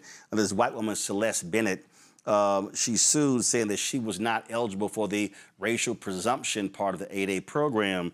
And she claims her business lost out on opportunities to businesses that were in the program, even though she actually benefited from the women program. Yeah, bitch, you ain't qualified for the Black shit. You qualified for the women shit. And I bet you a whole bunch of Black women couldn't get the women shit because your white ass was getting the women shit. So what? But this is the problem with the whites, is that they want us to have nothing. Yep. They're not satisfied with, well, y'all can get a little bit of scrap. Because we get 1% here, 2% there, 0%. They're never satisfied until we have nothing. So yeah, of course. Well, I know I got mine, but you're not going to get yours, even if that yours is a fraction of what I was able to get. Because you can't tell me that there's more money in the Black shit than there is in the women shit. No, you in fact, in the DBE portion of the program, white women get 78% of the disadvantaged business contracts. 78%. Exactly. African-American businesses got 2%. Now, under Bush, under Biden-Harris, that 2% represented $10 billion, the largest ever, but it's 2%. Right. And so these white folks like, we don't even want y'all to have 2%. They don't want us to have nothing. And in fact, under Trump, it's now down to 1.2%. Right. And that's only because look, we don't die, we multiply. At a certain point, we're going to find a way to make a way out of no way. So that whole, what they're trying to do, they're never going to be able to accomplish entirely, because we know how to make lemonade out of lemons. We know how to make $1 out of 15 cents, something that they don't know how to do, which is why they got to rape, pillage, and steal everything. And they only look at everything as something that they can extract. And if you got it, I got to get it from you. But when you talk about minority deposit institutions, this goes back to the Biden-Harris administration and what they did to the U.S. Treasury in funneling billions of dollars, $8 billion, into these minority deposit institutions so that those institutions can serve underserved communities, Black for the most part, okay? And increase mortgage availability, increase small business capital and opportunities for them. And so by expanding what is a minority deposit institutions, that is by definition extracting money, capital, opportunity from underserved communities to the whites. And we've seen what's happened with this racial reckoning revolt that we're seeing in the Trump administration, the Trump regime, more accurately put, is that if you give people an inch to be like, okay, well, so we don't have to give it to the Blacks in order for it to count for something. Oh yeah, they're gonna take a motherfucking mile. So that's why you have more donors at the UFC 250 than you do at goddamn Essence. They struggling to try to get some try to get some corporate sponsorship, because as long as these corporations who've never been about altruism, never been about values, have an opportunity to funnel things to the whites, they will. Yep. So this goes back to dismantling the advances that we made under Biden-Harris that were step by step. It's foundational. You don't instantly get a bunch of Black people who got homes and small businesses that are thriving, but there's an investment there that will now be reversed and will be funneled to places that don't need them and to people that don't need them. This is also, and going full circle, Greg, this is also why when you get power, you use it.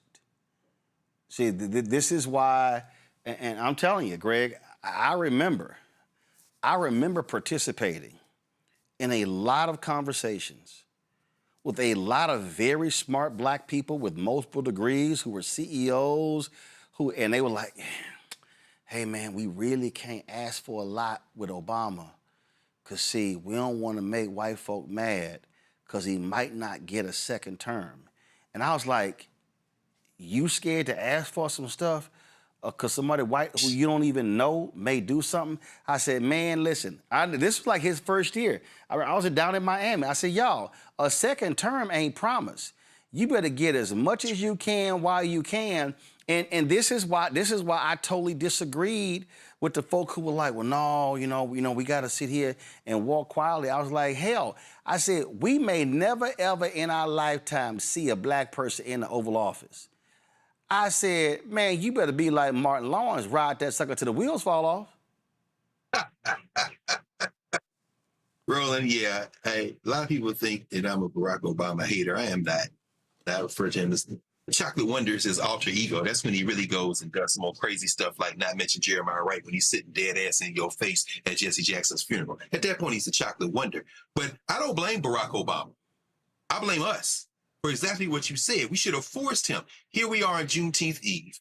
Abraham Lincoln, as the good brother Lerone Bennett said in his book, Forced into Glory, he said he think Abraham Lincoln's hand was shaking when he signed the Emancipation Proclamation. He was forced into glory because we was getting ready to overwhelm this thing and bust out of slavery either way. If we had treated the president of the United States, the 44th, the way that we claim we want to treat the other presidents, he would have been forced into even more glory. It would have been something different. And you're absolutely right. Now, here, let's be very clear about what Mark Wayne Mullen, a white passing Cherokee, because Cherokee don't have blood quantum.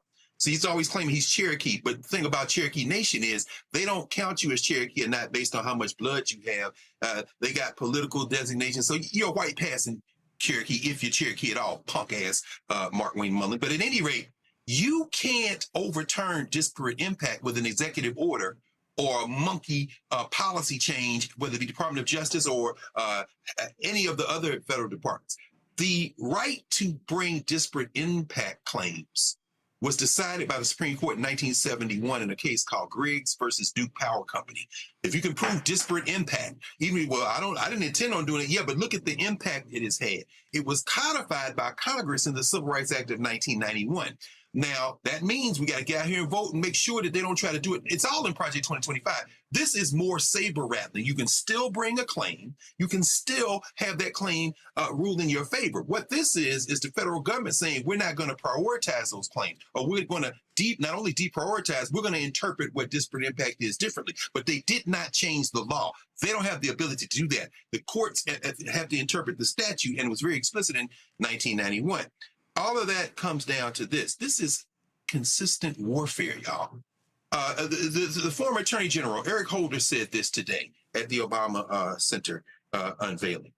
He said, so Fannie Lou Hamer was tired. John Lewis was tired. You tired? He said, if you're tired, then go take a nap. Sound like EPMD. If you're tired, then go take a nap. And then get up and keep fighting. You don't think they were tired? So this is what we have to do. And I do want to mention as it relates to Africa, we know Africa has problems right now. South Africa, the xenophobic stuff against Nigerians, against Zimbabweans, all this is economic pressure brought on in part because of what you said, Roland, that structuring. There's a good show on the weekends on YouTube called the Africa News Review. A good brother out of Nigeria, out of Southern Speaks Knowledge, Ayef Eneli, and a beautiful journalist who's been doing this for a couple of generations. You probably know him, Roland, out of New York, Milton Alamati, out of Uganda.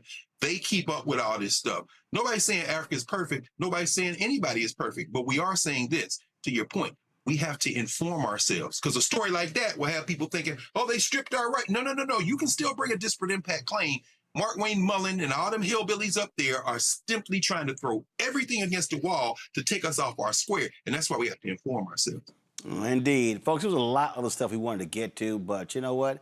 I believe in let the spirit move, and we just let it flow. That's another reason why I want to have my own show, because this was some bullshit on CNN. After 8 minutes, gotta leave it there. We gotta leave it there. I hate those shows because they really don't give an opportunity to break stuff down, to go in depth, and to teach as well. So let me thank Larry, Reese, and Greg. Happy Juneteenth to all three of you. I truly appreciate it. Thank you so very much. Folks, let's go to Black Star Network. Hey, Roland, you said you're not going to be on the air tomorrow? Nope. No, so I gave our folks the day off tomorrow. The Juneteenth off. Well, then tonight, and I said that this morning, we were on Urban View. I said, Roland Martin is not going to miss an opportunity to note the fact that in 1872, it was John Henry Yates that put the Emancipation Proclamation together to have that Juneteenth. So you gotta give up Jack. Of course. And what a lot of people don't realize is that it was freed slaves who acquired lots of land all across the South and called it Emancipation Land. That's they actually phrase it. So yeah, that land there in 3rd Ward where Emancipation Park sits and they have Juneteenth celebration takes place there. And of course, Jack Yates, my alma mater, named after Reverend Jack Yates. And so absolutely. And so we had, of course, Representative Al Edwards' son on the show yesterday talking about the role that his dad played in getting Juneteenth passed June 7th, 1979. And what I didn't realize is that before it was a federal holiday, that Al Edwards went to multiple state capitals to get Juneteenth declare holidays there. And so it was recognized in 45 states before it became a federal holiday. And so, again, one of the reasons why it's important to have shows like this here that breaks down that sort of history that you damn sure not going to get on a lot of these black radio shows, a lot of these black podcasts, and you damn sure ain't going to get them on ABC, NBC, CBS, and the rest of them folk. You ain't going to get that at all. So again, I'm going to thank our panel. I appreciate it. Let's go to Black Star Network headlines.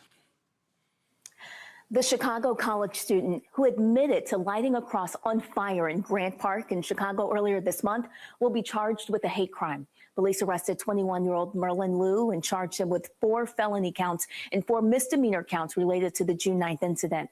Liu says the act was intended as a protest against President Donald Trump, not against black people.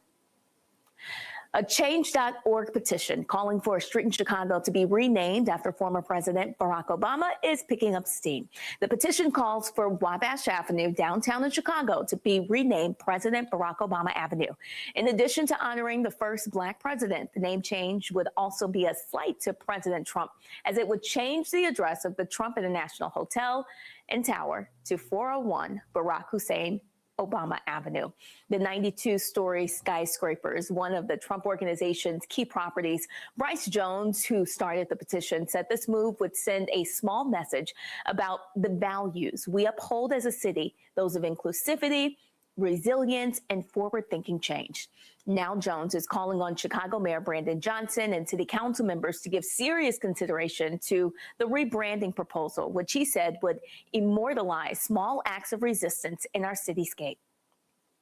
In Louisiana, a new law to protect people working behind the counter in restaurants, stores, and other service businesses will go into effect. Governor Jeff Landry signed the Behind Act Protection Act into law. He signed the bill earlier today. The new measure toughens penalties for those who threaten or attack workers at service points. Supporters said the law is modeled after protections already in place for healthcare workers. Businesses will also be able to post signs warning customers that workplace violence against employees can lead to an arrest and conviction.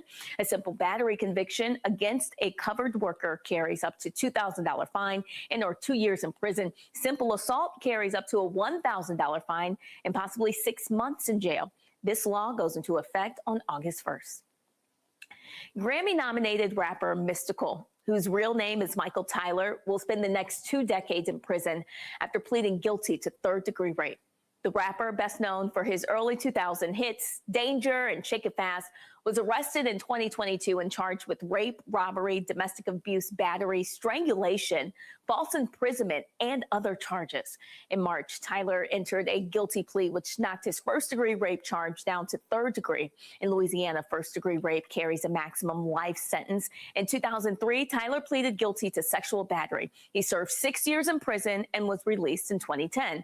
During Tuesday's sentencing, the victim appeared in court and requested the maximum sentence. She said that Tyler punched, choked, pulled braids out of her hair, and forcibly raped her at his home in 2022.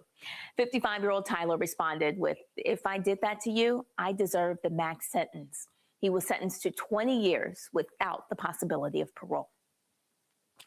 Gas prices across the country have fallen below $4 per gallon for the first time in months. The national average for a gallon of regular gas now stands at $3.99. It marks the first time since March that prices have dipped below the $4 mark. The drop comes after a U.S.-Iran agreement helped ease concerns about global oil supplies and push crude oil prices lower. Prices still vary widely across the country, with drivers in California paying an average of $5.64 per gallon and drivers in South Carolina paying about $3.58 per gallon. Gas prices remain about 25% higher than they were this time last year, and experts say it could take weeks or even months for global oil supplies to recover fully.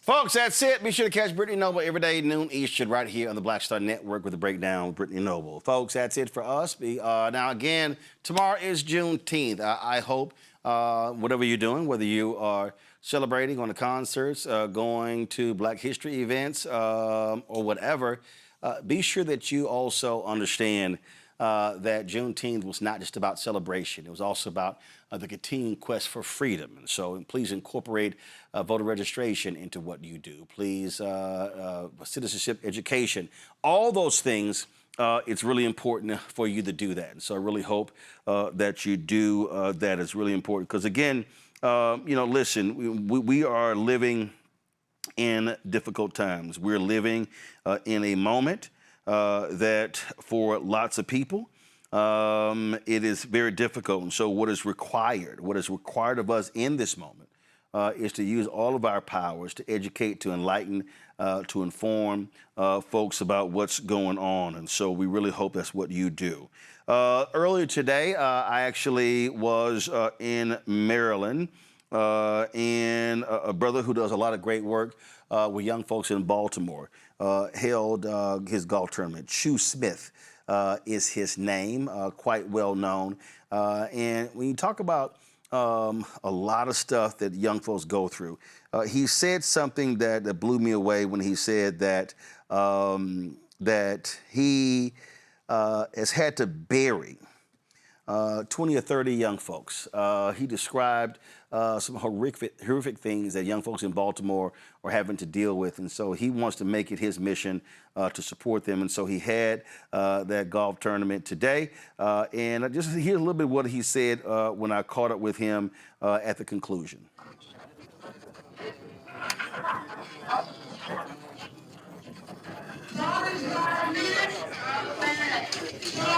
Sorry about that. Looks like so we had some having some audio issues. I'll go ahead and fix that. But let me do this here. We had his golf tournament, and if you want to support what he does, again, he is working there with young folks. You can do this here. You can text Chu to 53555 if you want to donate to support what he's doing. And so the arts program, the STEM program, the education program, the violence prevention programs, the QR code is there as well. This is a brother who is out there doing the work, who is, of course, not just, partying, having fun. No, he is really out there staying busy. He has a Chu Smith Youth Empowerment, CSYE. And, of course, Chu Smith is a former Harlem Globetrotter, and he founded this in the course program dedicated through sports, education, mentorship. And, again, they utilize basketball as a tool to teach financial literacy, leadership, civic engagement as well. And so to support his foundation, do me a favor, text Chu to 53555 to donate, and the QR code is there as well. So please support. So it doesn't matter if it's $1, $5, $10, even more. Every dollar helps. And, Reese talked about it, it's about us. And so we got to be able to support our own. And so this is one of those programs that is supporting folks right there in Baltimore. All right, folks, that is it for us. If you want to support the work that we do, join our Bring the Funk fan club. You want to contribute via Cash App, use the Stripe QR code. You see it right here. This is also for credit cards. If you're listening, go to blackstarnetwork.com for all ways to donate. Check the money order. Make it payable to Roland Martin Unfiltered. P.O. Box 57196, Washington, D.C. 20037-0196. PayPal is R Martin Unfiltered. Venmo RM Unfiltered. Zelle Roland at RolandSMartin.com. Roland at RolandMartinUnfiltered.com.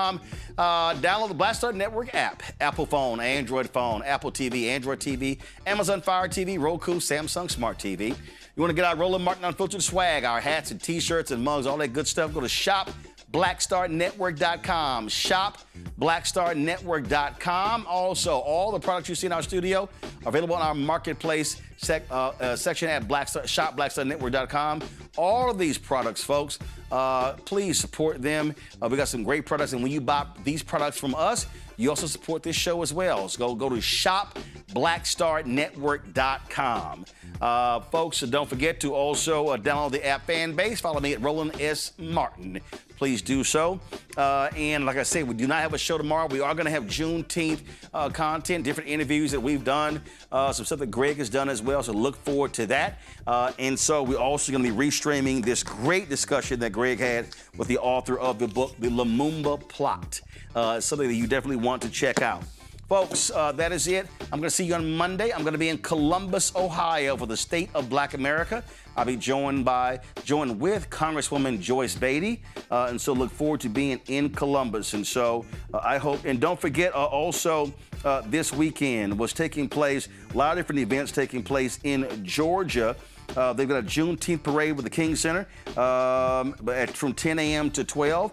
And so that's taking place. And on Monday, People Over Maps Day at Central Presbyterian Church from 10 a.m. to 4 p.m.